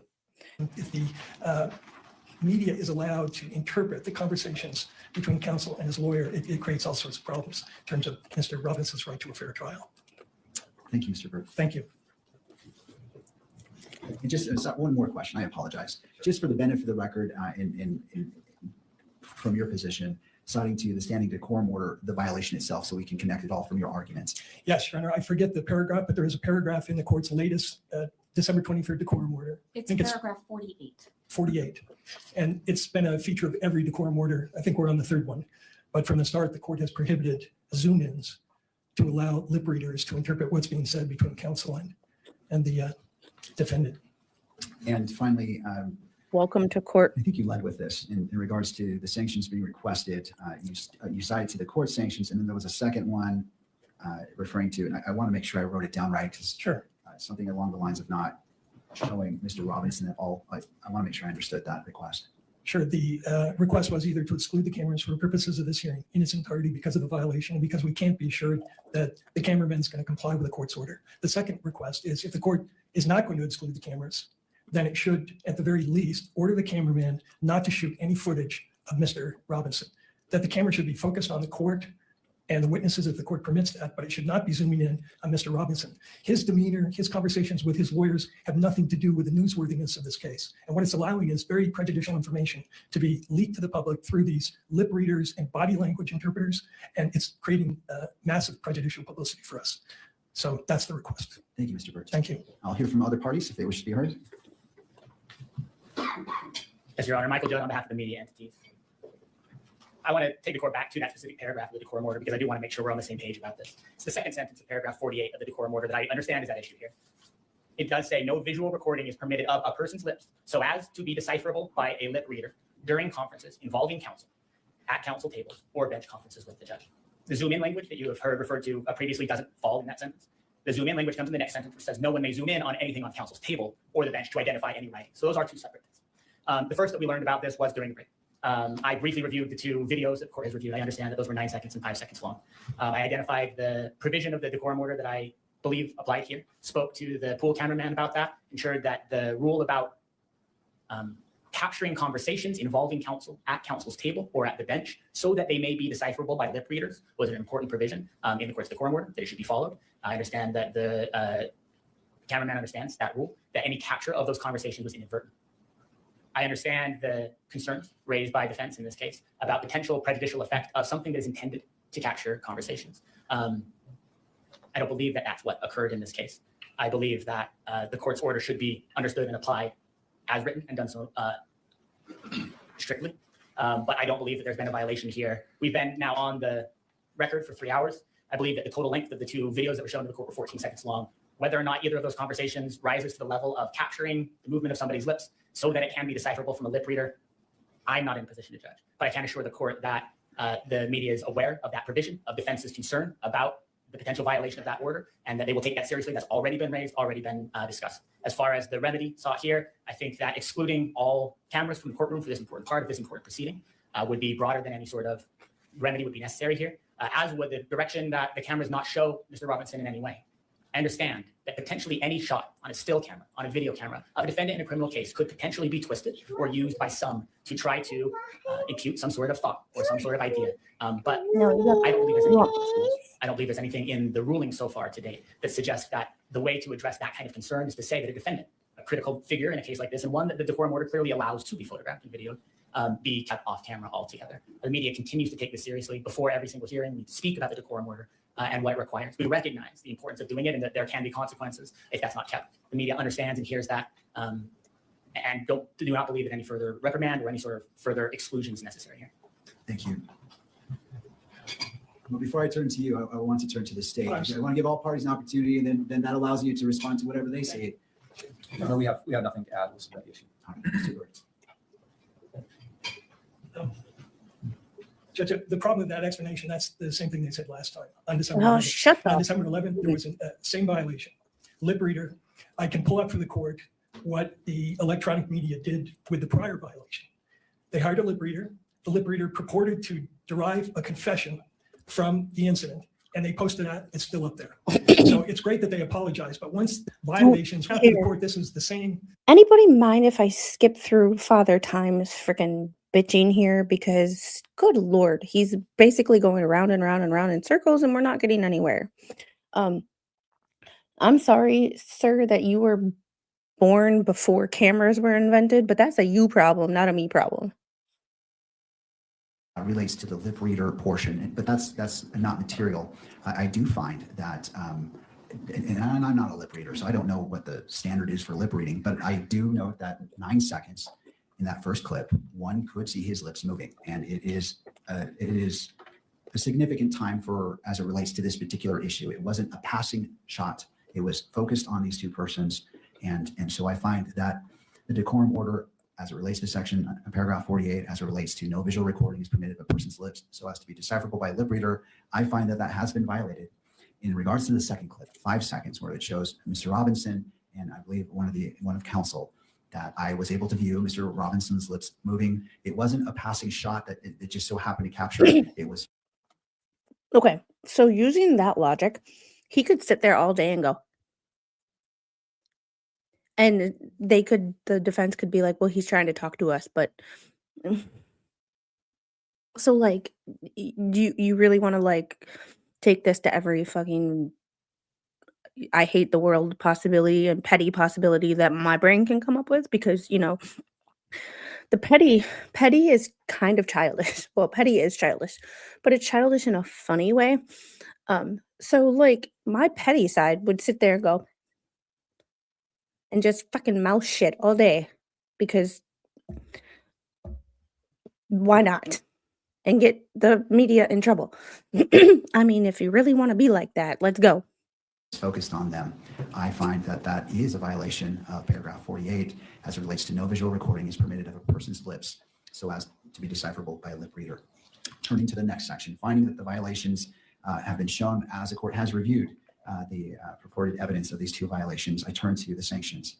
Previously, I stated that under Utah Code section 78B-6-310, if the court finds a person guilty of contempt, the court may impose a fine of up to $1,000 or incarceration in the county jail for up to 30 days or both. I find that applying this sanction would be disproportionate to what the conduct was in those two clips.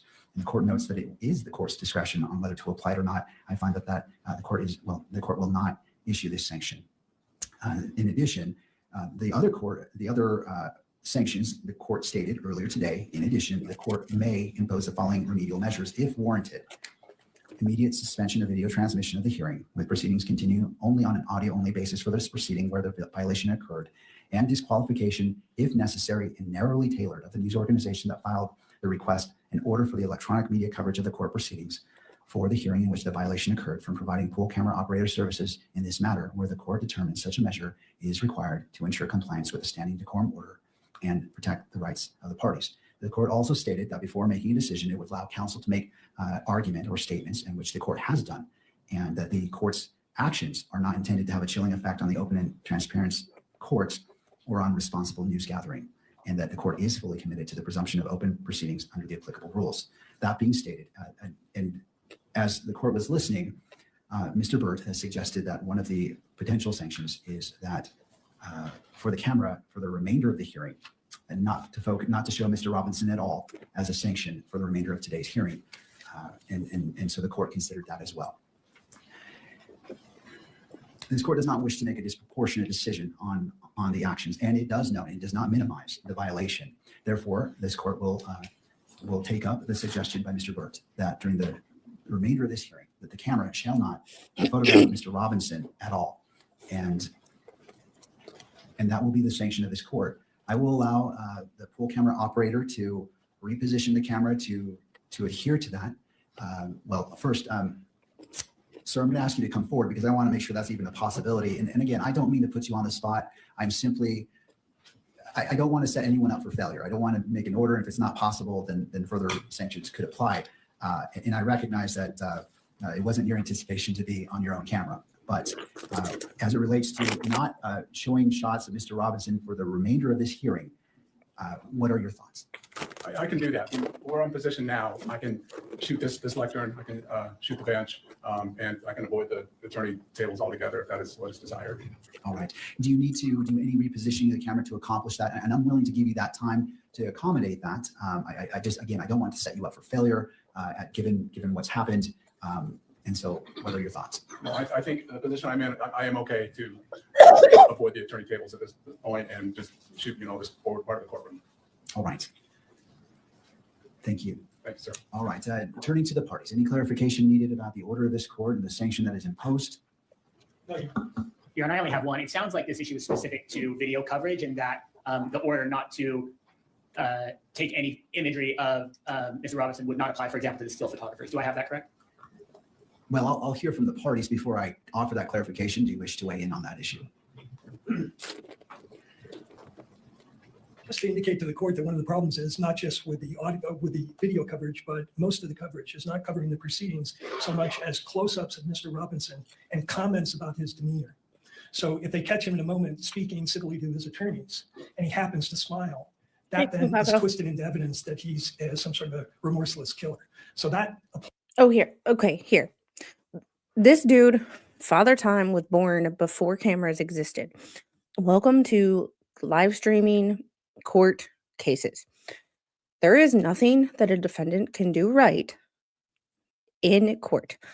You will hear people on either side always say it happens with every defendant, no matter if they are Joe Schmo from New Hampshire who unalived their wife in a camper on an anniversary trip.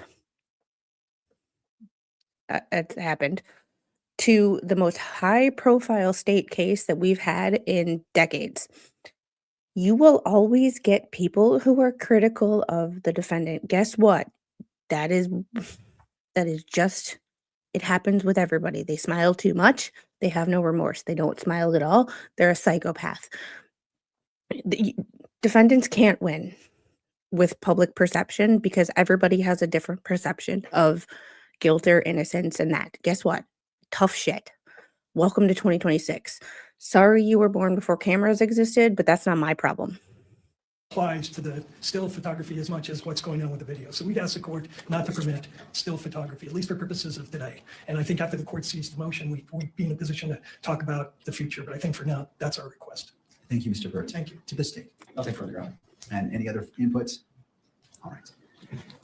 This court narrowly tailors its decision as to the violation. And the violation comes from the camera, the pool camera providing live feed. It doesn't come from the photographer. The photographer is the still, I don't know what the exact term is at this moment, it is eluding me, but the person who's operating the camera to take still shots is under the same requirements for this decorum order. I am not going to sanction them because what was before me with the 9-second clip and the 5-second clip doesn't apply. Okay, Lynette. That's his new nickname, is Lynette. And so I'm going to limit the sanction as it relates to the pool camera photographer, again, recognizing that the standing decorum order applies equally to the still camera photographer. Thank you, counsel. I appreciate you bringing this to the court's attention and the seriousness and professionalism that you presented this to the court. So thank you to all parties. And again, to the camera operator, do you need time to test out to ensure that there is any inadvertent capturing? I'm willing to do that for the remainder of this hearing. Understood, Your Honor. All right. All right, counsel. With that in mind, how would you like to proceed? Thursday? Oh. We ask the court to swear in Mr. Gray. Mr. Gray, if you would approach and stand before the court clerk to be sworn in. Oh, that's rude. So I'll be back. Thank you. Mr. Gray, if you'd like, have a seat. Usually we have water bottles. If not, there's one right here. Yeah, King Paco, there's been infighting. I just report on the facts and, whatever. People are weird.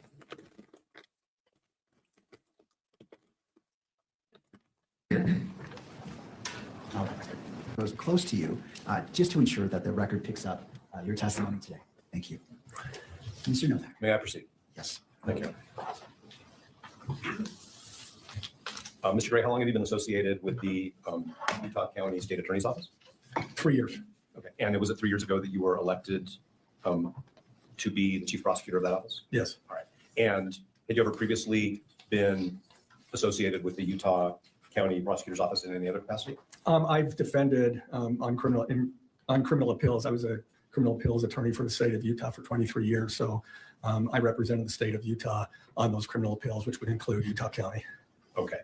And did you ever have any professional relationship with the Utah County Attorney's Office in any other capacity other than the appellate work you did before you were elected?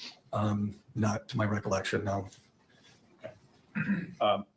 Because we're in an open session and based on some of the guidance from the court, I'm going to ask you questions. Well, let me back up. How many prosecutors are in your office right now? Well, that are with our courts that are actively engaged in our court system is 30. And then we have screening prosecutors as well. And that would be another 7 or 8. Okay. So I'm going to, I should stop because I also, my executive team, they don't have courts. So there's another 5 of them as well.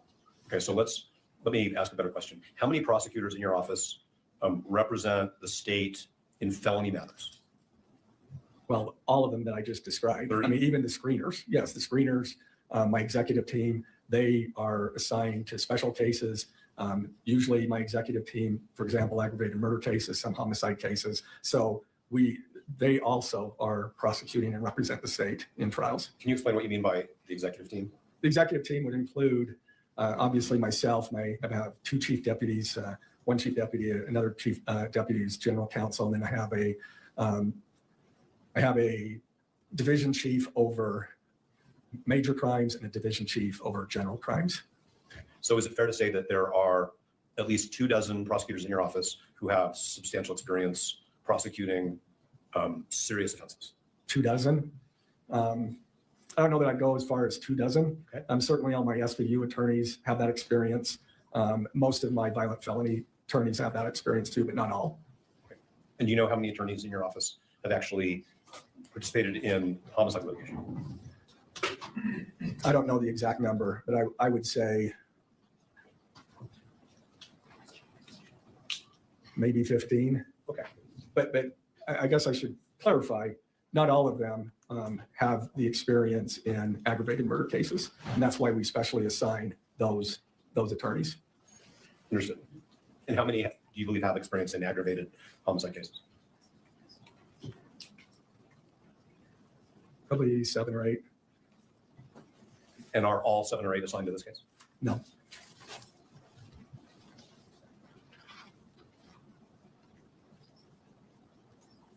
Are the 5 other than you who are assigned to this case experienced in aggravated felony cases? 4, well, either 3 or 4. Of the 5? Yeah. Okay. All right. Now, I'm going to ask you some questions about a specific member of your office. And because the court may or may not ultimately order that attorney's identity remain sealed, you know what I mean by the word sealed, right? Yes. I'm going to refer to that person as Prosecutor A. Okay? You all right with that? Sure. Okay. So how long have you known Prosecutor A? About 3 years. In your work as appellate counsel for the state, did you have any contact with Prosecutor A?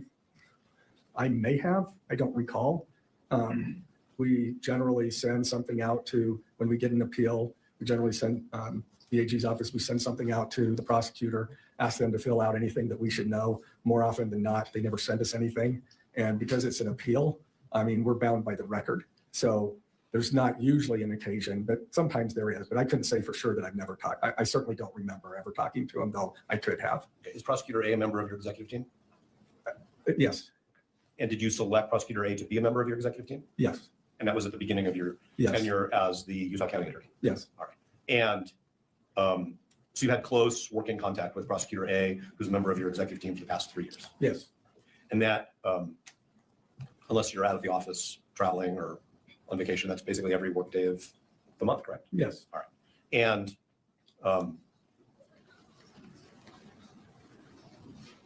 have you met members of Prosecutor A's family?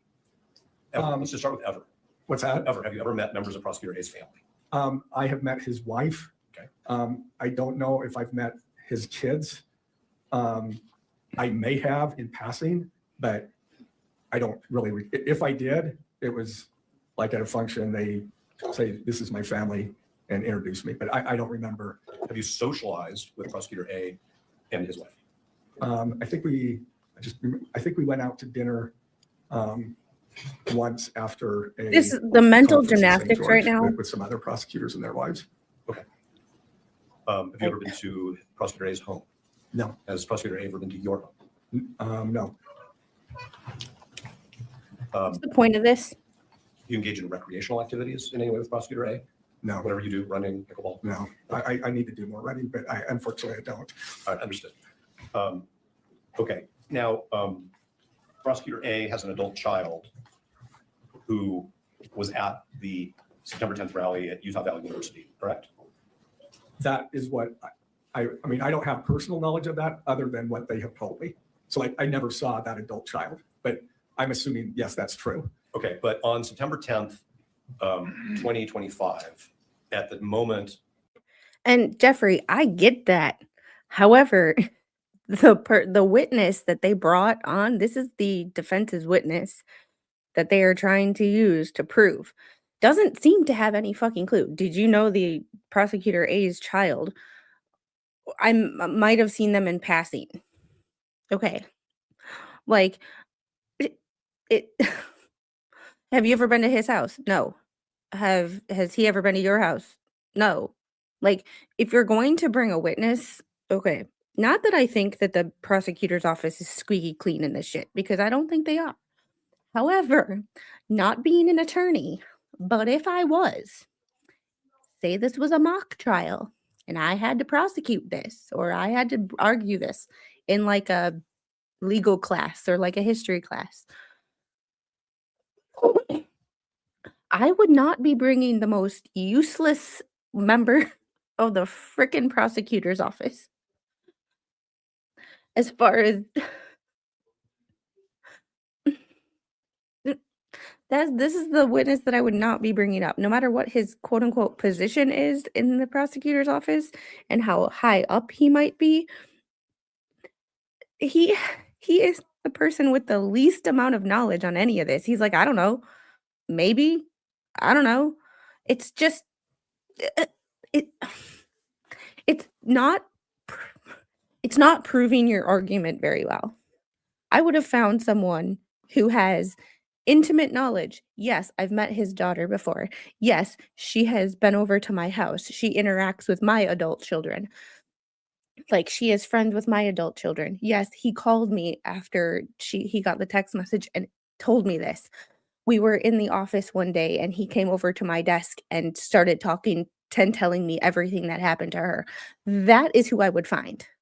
I would not find the person who has the least amount of freaking knowledge about his family to argue my point. That's all I'm saying.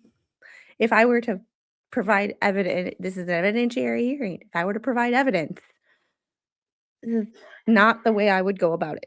But like I said, I'm not a lawyer, so maybe I'm just stupid.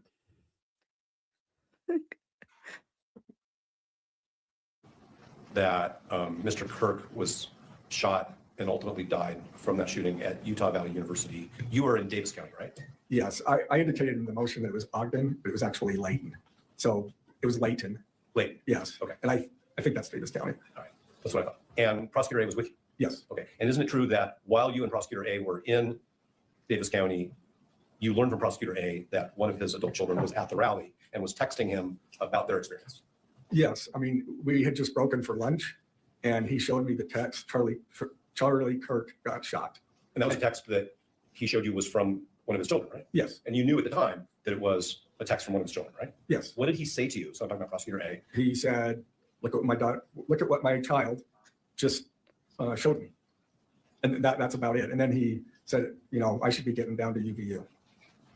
Okay. And then he left. Yes. And he, as far as you understand, he drove down to UVU. Well, he drove towards UVU. Yeah. He drove in the area.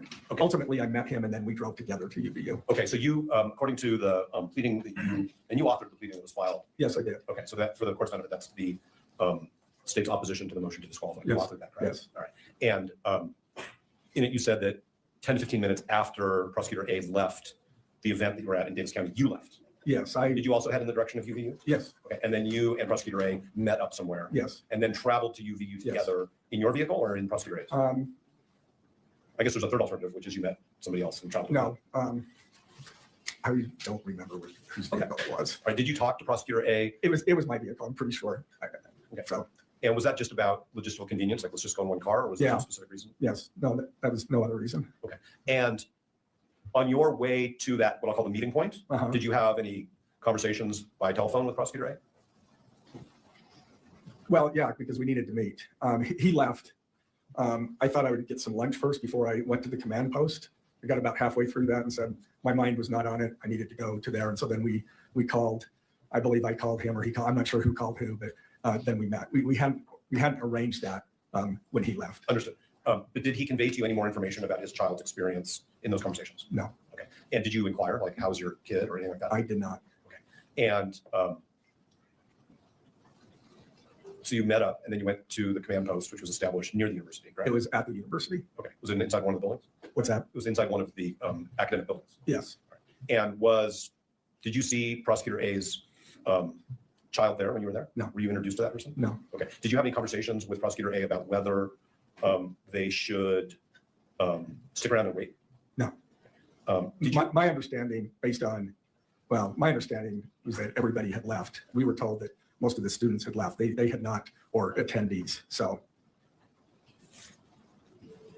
Okay, so as far as you know, Prosecutor A's adult child had left the university before you. As far as I know, my understanding was that, most of the students had fled. At first they went into buildings or whatever, and then they made their way out.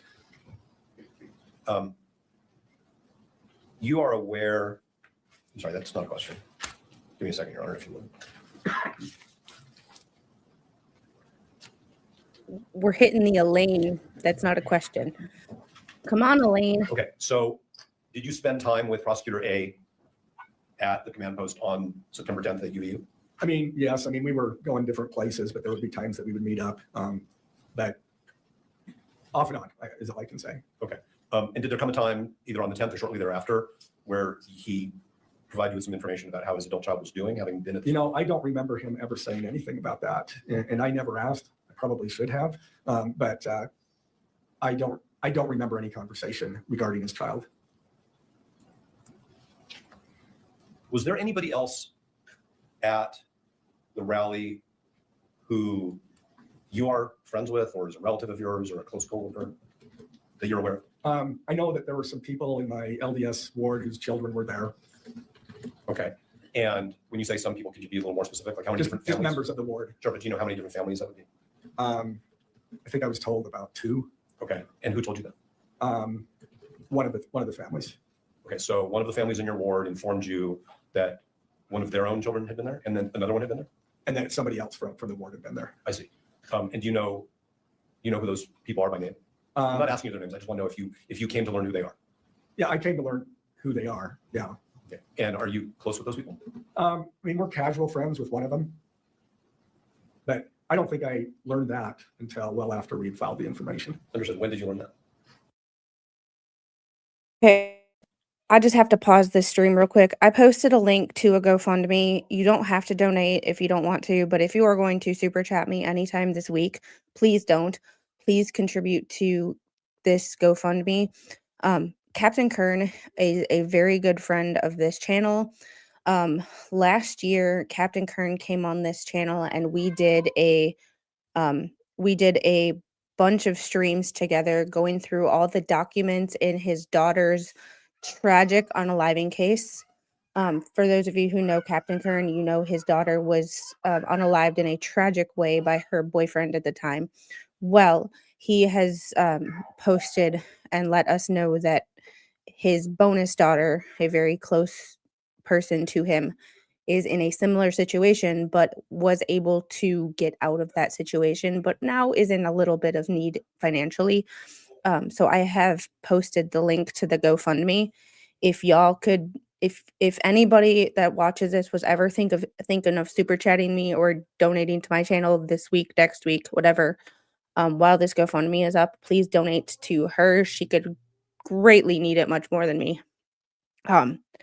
Because anybody who is able to escape a situation like that before it becomes a tragedy is definitely someone who needs help more than a stay-at-home mom who sits on YouTube and bitches all day. So y'all, Captain Kern is here.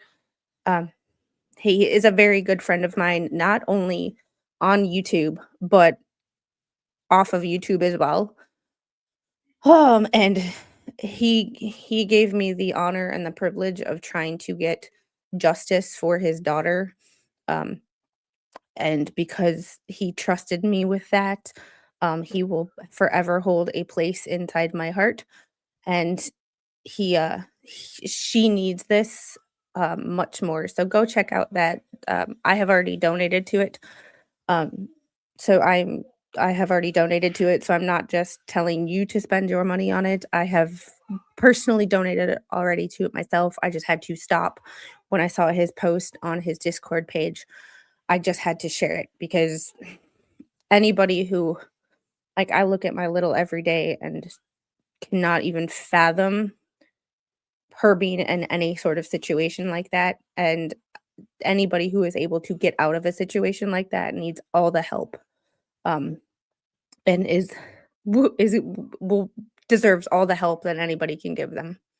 So please, please, even if you were thinking about giving gifted memberships, go give that $1.99 that you were going to gift a membership to someone who could use it more than me. Thank you.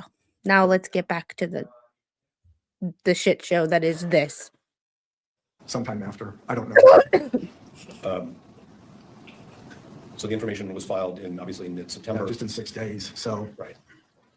Okay. And do you know, like, if you saw the children of the families in your ward who you understood were there, if you saw them on the street, would you recognize them? I would recognize at least one of them. Did you ever have any conversations with them or their parents about their experience? I tried to stay away from that, other than they told me that the one was doing just fine and the other one was shook up. Okay. And the other one was shook up. Is that the term used, or is that just your way to summarize? That's my way of summarizing it. What did they tell you? Having a hard time with it or something of that nature. I'm sorry I interrupted you. So somebody told you, somebody who you know from your ward, told you that their child is their child a student at UVU? Probably. I mean, they're young adults, so I'm. Okay, he doesn't even know if the witness in question actually attends UVU. Like, come on. Like, come on here. Like, it. Assuming that I really don't know for sure. Yeah. And I think what you said is that they told you that their child was having a hard time with it. What? That not their child, but the other family's child. Yeah. Okay, so it was like a second-hand thing. Yeah. Okay. And do you know if either of those young people who were at the rally, well, I'll put it this way, do you know where they were in terms of in what I'm going to refer to as the amphitheater area? I have no clue. See? No clue. The one who was having a hard time with it. Mm-hmm. Did you share that information with the prosecution team? I may have. I don't remember. I may have in passing. Did you ever suggest to any of the law enforcement officers that person be interviewed because they were impacted by what they experienced? No, we don't interfere with the investigation. We try to assist, but law enforcement, they identify who they want to locate and who they need to interview, and I leave that to them. Did the person giving you this information, so this is That right there is called staying in your lane. FYI, some people might want to try it. another adult in your ward, tell you more specifically about what their child and the other child actually saw and experienced? No. Okay, so you don't really know much more about where they were, what they saw. All you really know is one of them was having a hard time with the experience that they had. Yeah. Okay. I understand you said that you don't interfere with law enforcement, but if you learn, even if it's somebody you know through your community, that somebody has suffered some emotional harm as a result of a criminal act that you are responsible for prosecuting, that's not information you would give to an investigator so that they could determine whether or not, so that they could go interview that person. I didn't consider that as really relevant to the investigation, so no. He doesn't even know what question to ask. Person was having a tough time with what they experienced is what you're saying isn't relevant. I mean, lawyers use the word relevant. We got to. Well, it's relevant to them. As far as relevant as to our case, I don't believe so. No. Okay, understood. Now, there was a point in time in October, I think it was October 20th, where Prosecutor A sent Mr. Robinson's counsel an email disclosing that his adult child had been at the rally, providing us with some information. Yes. And so my first question is, were you part of a decision to disclose that information? Yes. Okay. And were you part of the decision as to how that information would be disclosed or how much information would be disclosed? Like what led to that email? Well, there was no decision needed as to how much. The decision was to provide the information that we ultimately provided you, and that is not because we believed that there was a conflict of interest, but that was out of an abundance of caution. I understand it's your position that you don't think that there's a conflict of interest, but I think that's clear. All right. You asked the question. He gave you a freaking answer. Just because you didn't like the answer, it's not him problem. Did the entire prosecution team, as it was constituted on October 20th, discuss this bundle of information that was being disclosed, or was it just you and Prosecutor A? This I know dude that talks me and Prosecutor A unbelievably discussed it, slow. and he may have discussed it with others. I don't believe anybody else was there. When you discussed it? When we discussed it, one of them may have been, or two, I don't know. But the information that you obtained sort of, if I may, in the heat of the moment back on September 10th in Davis County, that Prosecutor A's child had this experience. And the text messages that went back and forth in the family, that information was shared with the prosecution team, correct? Everybody knew eventually. Eventually. Sure. I mean, yeah, eventually. Okay, so I mean, I only knew the fact that she was there. At the time, I only knew that she was there and that she left. It was once again, everybody knew eventually. The fact eventually, this is where words matter. It's not like they went around and announced it to everybody. They knew eventually. Now that I'm getting more information on this, I still think he should have recused himself from anything involved in this. However, I don't think the whole prosecutor's office should be disqualified. I think he should. Just, That's all I knew. okay, but is it fair to say that you didn't set up any, but I'm going to use a term like firewall, to keep the rest of the prosecution team isolated from this information that one of their colleagues' children had this experience at UVU on September 10th? No. Is there a written policy in your office, either that existed when you arrived or that you've prepared since then, for how to evaluate whether one of your prosecutors needs to be screened off from a case? I'm not sure. I mean, we have those conflicts that come. I mean, the biggest thing on screening for us is if there's a potential conflict where information that the defendant has, one of our prosecutors has, because that's why you screen cases, is to make sure that shared confidences aren't also disclosed to, shared confidences with the defendant aren't shared with the prosecutor. But you could agree with me that there are other types of conflicts that can arise other than what we might call the now he's fishing. privileged communication. There may be. I mean, I think there can be. I can't think of any right now, but I think the rules are pretty clear with respect to shared confidences. You can't, screening isn't the end all of of how you treat conflicts. I mean, generally speaking, we will just conflict out to another office if we feel like we need to. One example, well, I won't go into that, but I mean, we've been threatened before and there was an investigation. And of course, we conflicted it to a different prosecutor's office. Sounds like you're being because in threatened that case, we now. were potential targets of this individual. Understood. But what you're saying is, I have to skip. I have to do we- skip do these we know breaks this- that he takes because Well- it drives me nuts. Sometimes we do. Sometimes I've had attorneys that felt like they couldn't talk after they've been conflicted out to at least know the victim, but notify the victim that that we were going to switch the prosecution. But there may be, I just honestly don't know. We keep an eye on those things and rely on our attorneys to notify us when there is a conflict. but you knew as of September 10th that Prosecutor A's daughter attended the rally, correct? Was in the crowd, correct? Yes. Heard a shot fired, correct? That at that moment, I don't know that I knew that. But you know it as of today. Sure, I because know you it now. read their affidavit, Sure. Well, which says that. Well, I knew it. I knew it.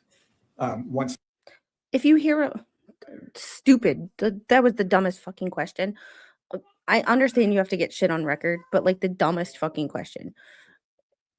You knew she heard a shot. Sorry, if you're there and you hear a loud bang and you later learn that someone was unalived, the general consensus would be, oh, that sound I heard was a gunshot. Fucking dumb. Like, I understand getting stuff on record, and this is why I'm not a lawyer, because this is why, well, one, I didn't go to law school, but this is one of the reasons that I would never be a lawyer, because they're stupid in my eyes. They ask the dumbest fucking questions. Oh, how is she doing? Like, how is she doing?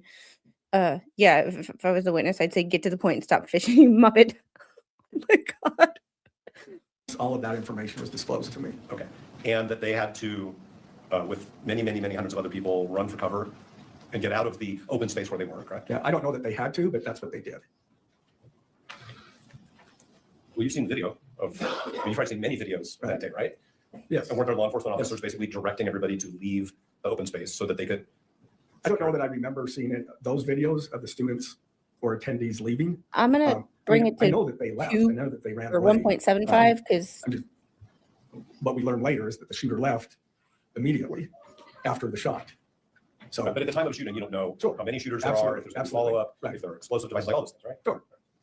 Okay, so let me ask you these questions about, well, instead of giving you a headline, I'll just ask the question. Once you had all the information about Prosecutor A's child's experience, okay? What they saw, what they heard, what happened to them, the fact that they were separated from their personal property, all those things, okay? What I'm hearing you say is you never really discussed that with Prosecutor A and his family. No, I mean, I did discuss, I don't know if it was day 2 or day 3. Law enforcement was there on the day of the shooting, the next day, and I think into Thursday or Friday. I don't remember exactly which day. And at some point, I was told that Prosecutor A's child left the bag there. Okay.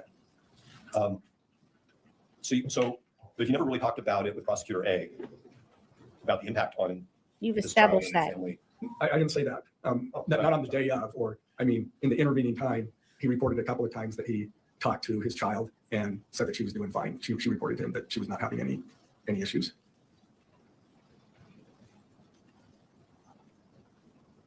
Did you ever ask him, well, what about you? I mean, your kid was at this.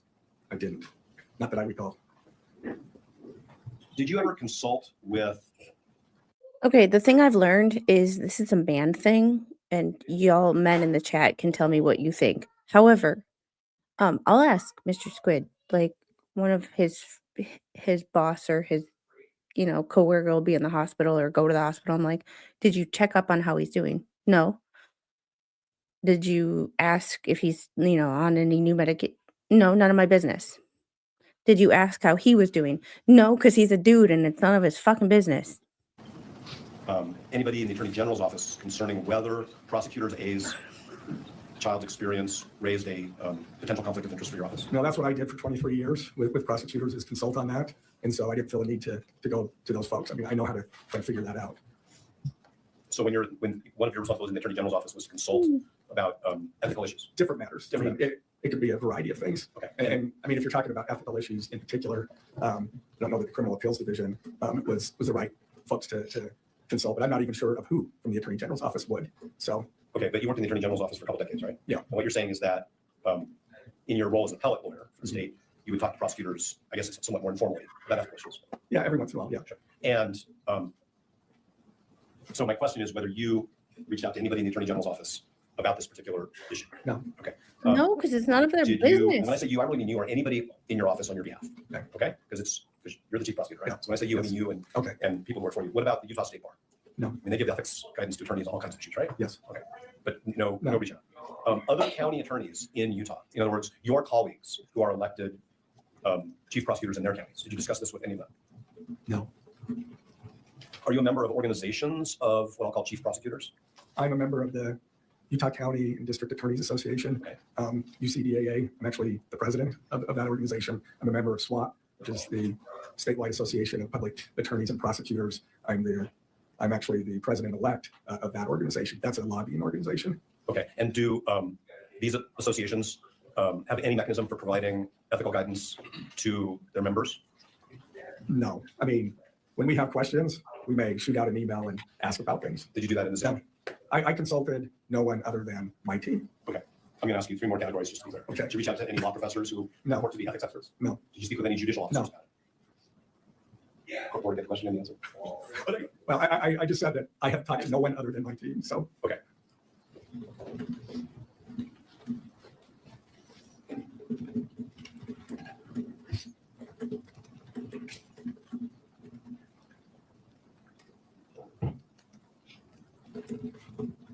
Did you ever discuss with Prosecutor A whether his child should or should not be interviewed by law enforcement? No. Are you aware of any? Maybe I don't remember. Okay, so that may be important. You want to take a minute to think about that? What's that? That may be important. Would you like to take a moment to think about it? I don't remember. I don't think so, but I do not remember. He doesn't remember. He doesn't remember. Like, To the motion has a couple affidavits attached to it, right? Yes. Okay. And one of those is the affidavit of Cole Christensen. Yes. And which for the court's benefit in the record is addendum C to the opposition. Special Agent Christensen writes in his affidavit that you and he in mid-December, so that's after the motion to disqualify was filed, Yes. went to UVU and basically conducted some observations and measurements, right? Yeah, he was investigating that part. I did go with him because it doesn't involve trial. It's never going to come out in trial. So I did go there and assisted him. But he also had another officer there so that anything that I did could be corroborated by that officer. Okay, but isn't it fair to say that basically what happened there is you said, generally, Mr. Robinson's defense counsel had filed this motion to disqualify I want to have some measurements done because I want to figure out what risks there were to prosecutor A's child based on where they were and where you believe the shooter was, right? Yeah, we have very good evidence of where the shooter was. Okay, so and it was based on prosecutor A's child indicated where the location that they were, I'll say, and based on the evidence of where the shooter was. So we wanted to confirm that. Now they didn't know where, obviously where the shooter was, but we wanted to confirm based on, we knew where the shooter was. And so we wanted to confirm that, that they weren't in the line of fire. And that was important because that's critical to the state's case, is whether or not someone's in the line of fire. Okay, so there's a few things that I want to try to make sure I cover. And if you're wondering if there's any point in time where the court or staff need a break, just tell me because I can break whenever the court needs it. We'll be taking a break shortly, but I appreciate that. And if any of the parties do need a break, please indicate it as well. I want to be respectful to all parties. Thank you. So motion to disqualify based on the relationship between prosecutor A and somebody who was at the rally and had the experiences that the court has already heard about. And so you basically went out with a law enforcement officer and you did an investigation and took a number of measurements. He did, yes. Okay, but at your direction, right? Because you're the one. I asked him to do that, yes. Okay.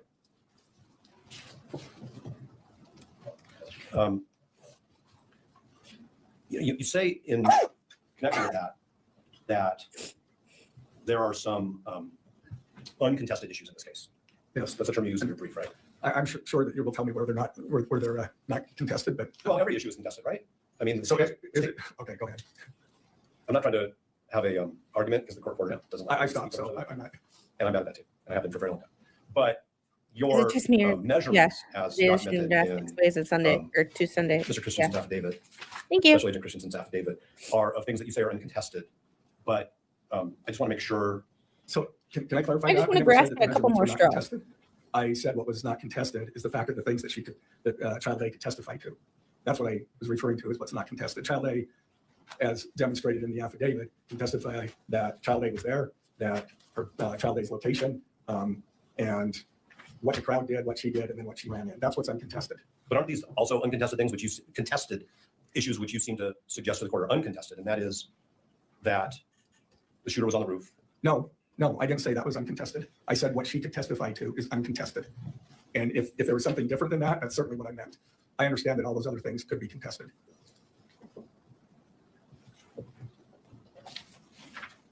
Okay. You've made yourself a witness to evidence that you've used to try to advocate to the court that there's no conflict of interest, right? I mean, you basically, even though you're representing the state, you went out and you participated in a what you hope is a systematic way to measure whether Prosecutor A's daughter was in a line of sight from the place where the state alleges the shooter was, right? Sure. Well, yeah, because that is his way, and this is just my interpretation and what I would logically think. If she's in a place where she could be a real witness that gets called during the trial, then we have an issue. But in order for me to know, I need to go out and see it for myself. In order for him to know whether she could be a real witness, I mean, one of the not 3,000 people that were there, but maybe the 50 to 100 people that they narrow the search pool down to.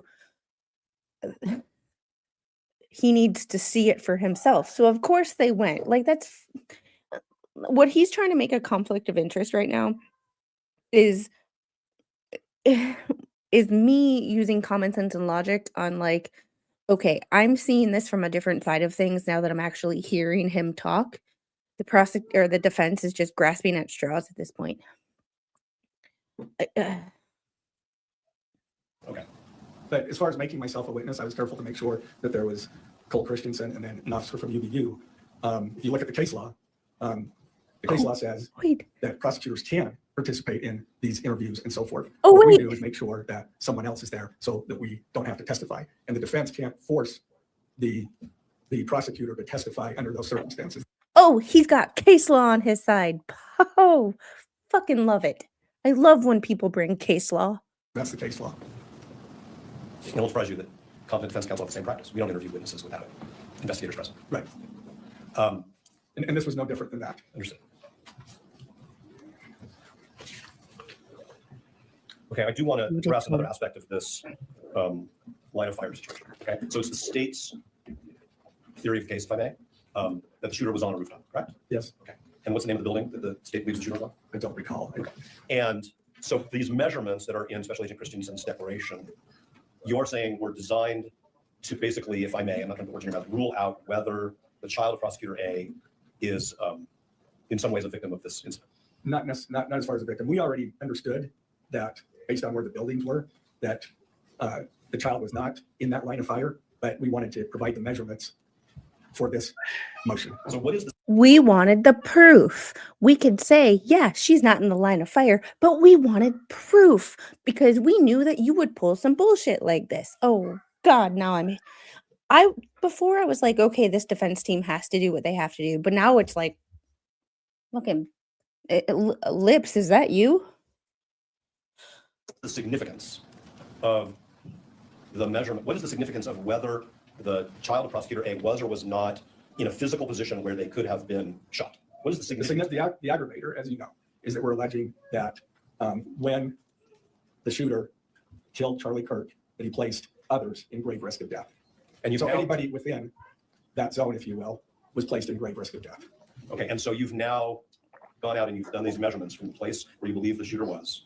And anybody who's positioning at the rally, there's no line of sight. You're basically excluding all those people from being among those referenced by that aggravator. That's our understanding. We'd have a very difficult time proving that others beyond that point were also in that line of danger. I mean, I guess we could make the argument, but that would be difficult to prove. And so is it your position that because this adult child would not fall within the category of people to whom the aggravator applies, there's no other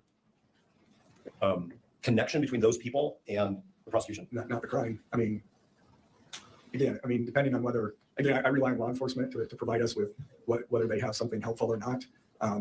We were able to determine based on what the prosecutor's child, there was nothing useful. There was no need to provide anything. I mean, we make those determinations when they provide it to us all the time. Did you work with Special Agent Christensen on his declaration? On what? No, On his declaration? I didn't. Did somebody else? Yes. Another one of the members of your prosecution team? Yes, that's generally the practice. Okay. Was it Oh prosecutor? yeah, to avoid conflict of interest.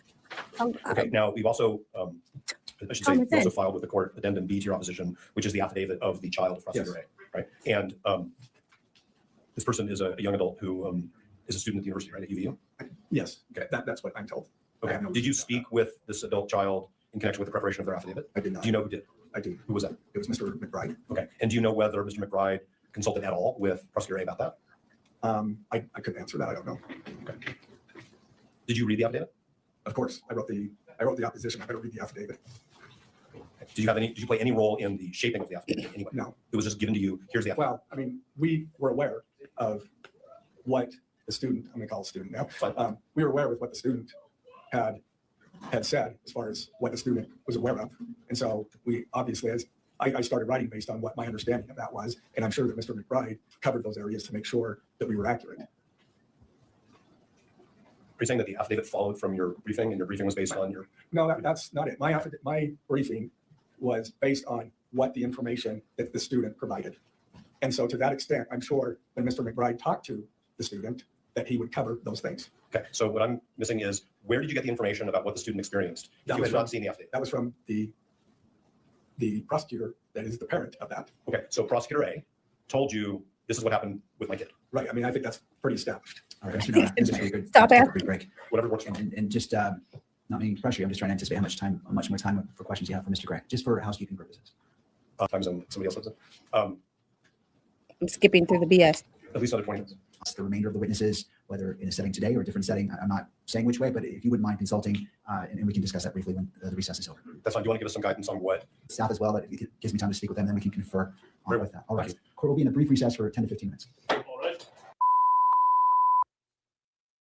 And I'm skipping through. Getting.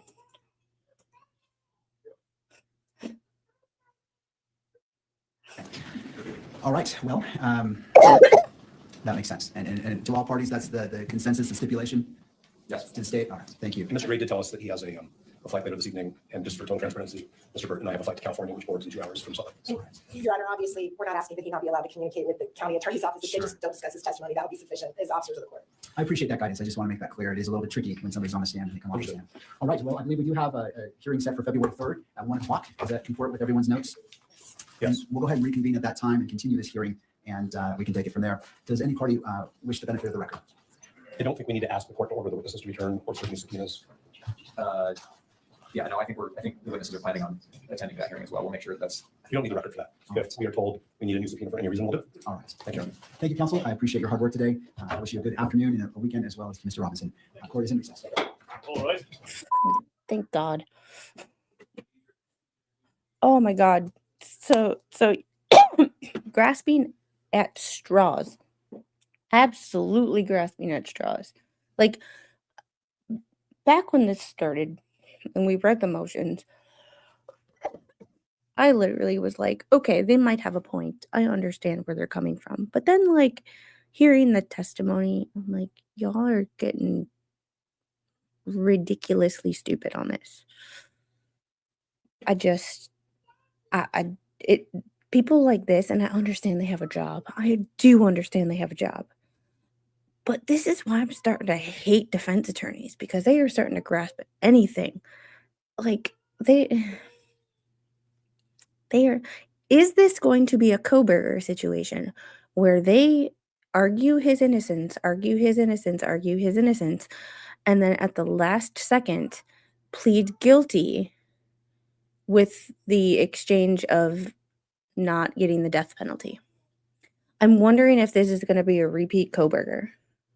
Just from the fact of, like, just from that situation of, we're going to get all the way to trial, we're going to go through all this BS, all these motions, all this money spent, just for there to be no trial. That is where I'm headed with this. I just can't see anything else happening the way these motions are being argued. With that, we will get to the motions another time, including Erica Kirk's. But one of the things that we will do tomorrow is there's a new motion in Federal 2. I guess Brandy is going for a summary judgment. I don't know. I don't know. I quickly read a message from somebody, but they sent me another message that I was more concerned with than the motion message. We also have Derek Rosa took a plea deal. I believe I have a hearing on that. And yes, and that too. But sometimes, like, I'm just getting to be, ever since Sarah Boone, and I'm starting to get a little irked with defense attorneys. I don't know why. I never was like that before, but now that I've been trial watching, doing this for a couple years in front of an audience, because before I was trial watching and it was like I could just say and think whatever I wanted because I didn't have an audience. Now I have an audience doing this. Things are just a little bit different. And I don't know, my opinion is changing. However, we have Derek Rosa's plea hearing to get to. Sarah Boone's, speaking of her trial, the deadline for her appeal is coming up soon. We also have the Hannah Dugan transcripts to get to. We have Sarah Boone's trial transcripts to get through. We have a whole bunch of stuff to get through. The second channel, next week, once things kind of get back to normal in the household, and now that I've been at this new building for 3 weeks, and we've kind of got a system down, so I know my schedule a little bit better, I will get back into filming for the other channel. It's just been a little bit overwhelming, and a little bit burnout, but Sunday on the other channel, we will be doing the last part of our burnout recovery series. And then we will get back into fall prevention. I have the 4th part of our fall prevention series. I'm going to re-record it because I recorded it so long ago and never edited it. I'm going to re-record it. Tug, if you see this, I've done 2 videos on fall prevention. Not trying to call you out, but I do know that you fell recently. And dude, if you need anything, I have 2 videos on fall prevention, and I have 3 videos on fall prevention. I have 2 videos left in my 5-part series that I came up with. Y'all. Yeah, but please subscribe to this channel if you haven't. Please subscribe to that other channel because Evidence Through Motion is my pet project. That is my career. Check out my link tree. I made it more user-friendly on Monday, hopefully. And let's see if I can redirect you to anybody because Mr. Squid is home. I am hungry and we need to go cook dinner. So I'm going to see who is live that we can send you to. Mo in the Deep End is still live with Who is in Charge? Mo covers Uvalde trial day 11 and verdict watch. So y'all tell Mo that I said hi. Go subscribe to her if you don't. And give her a like and a thumbs up. And I will see you guys tomorrow. Bye.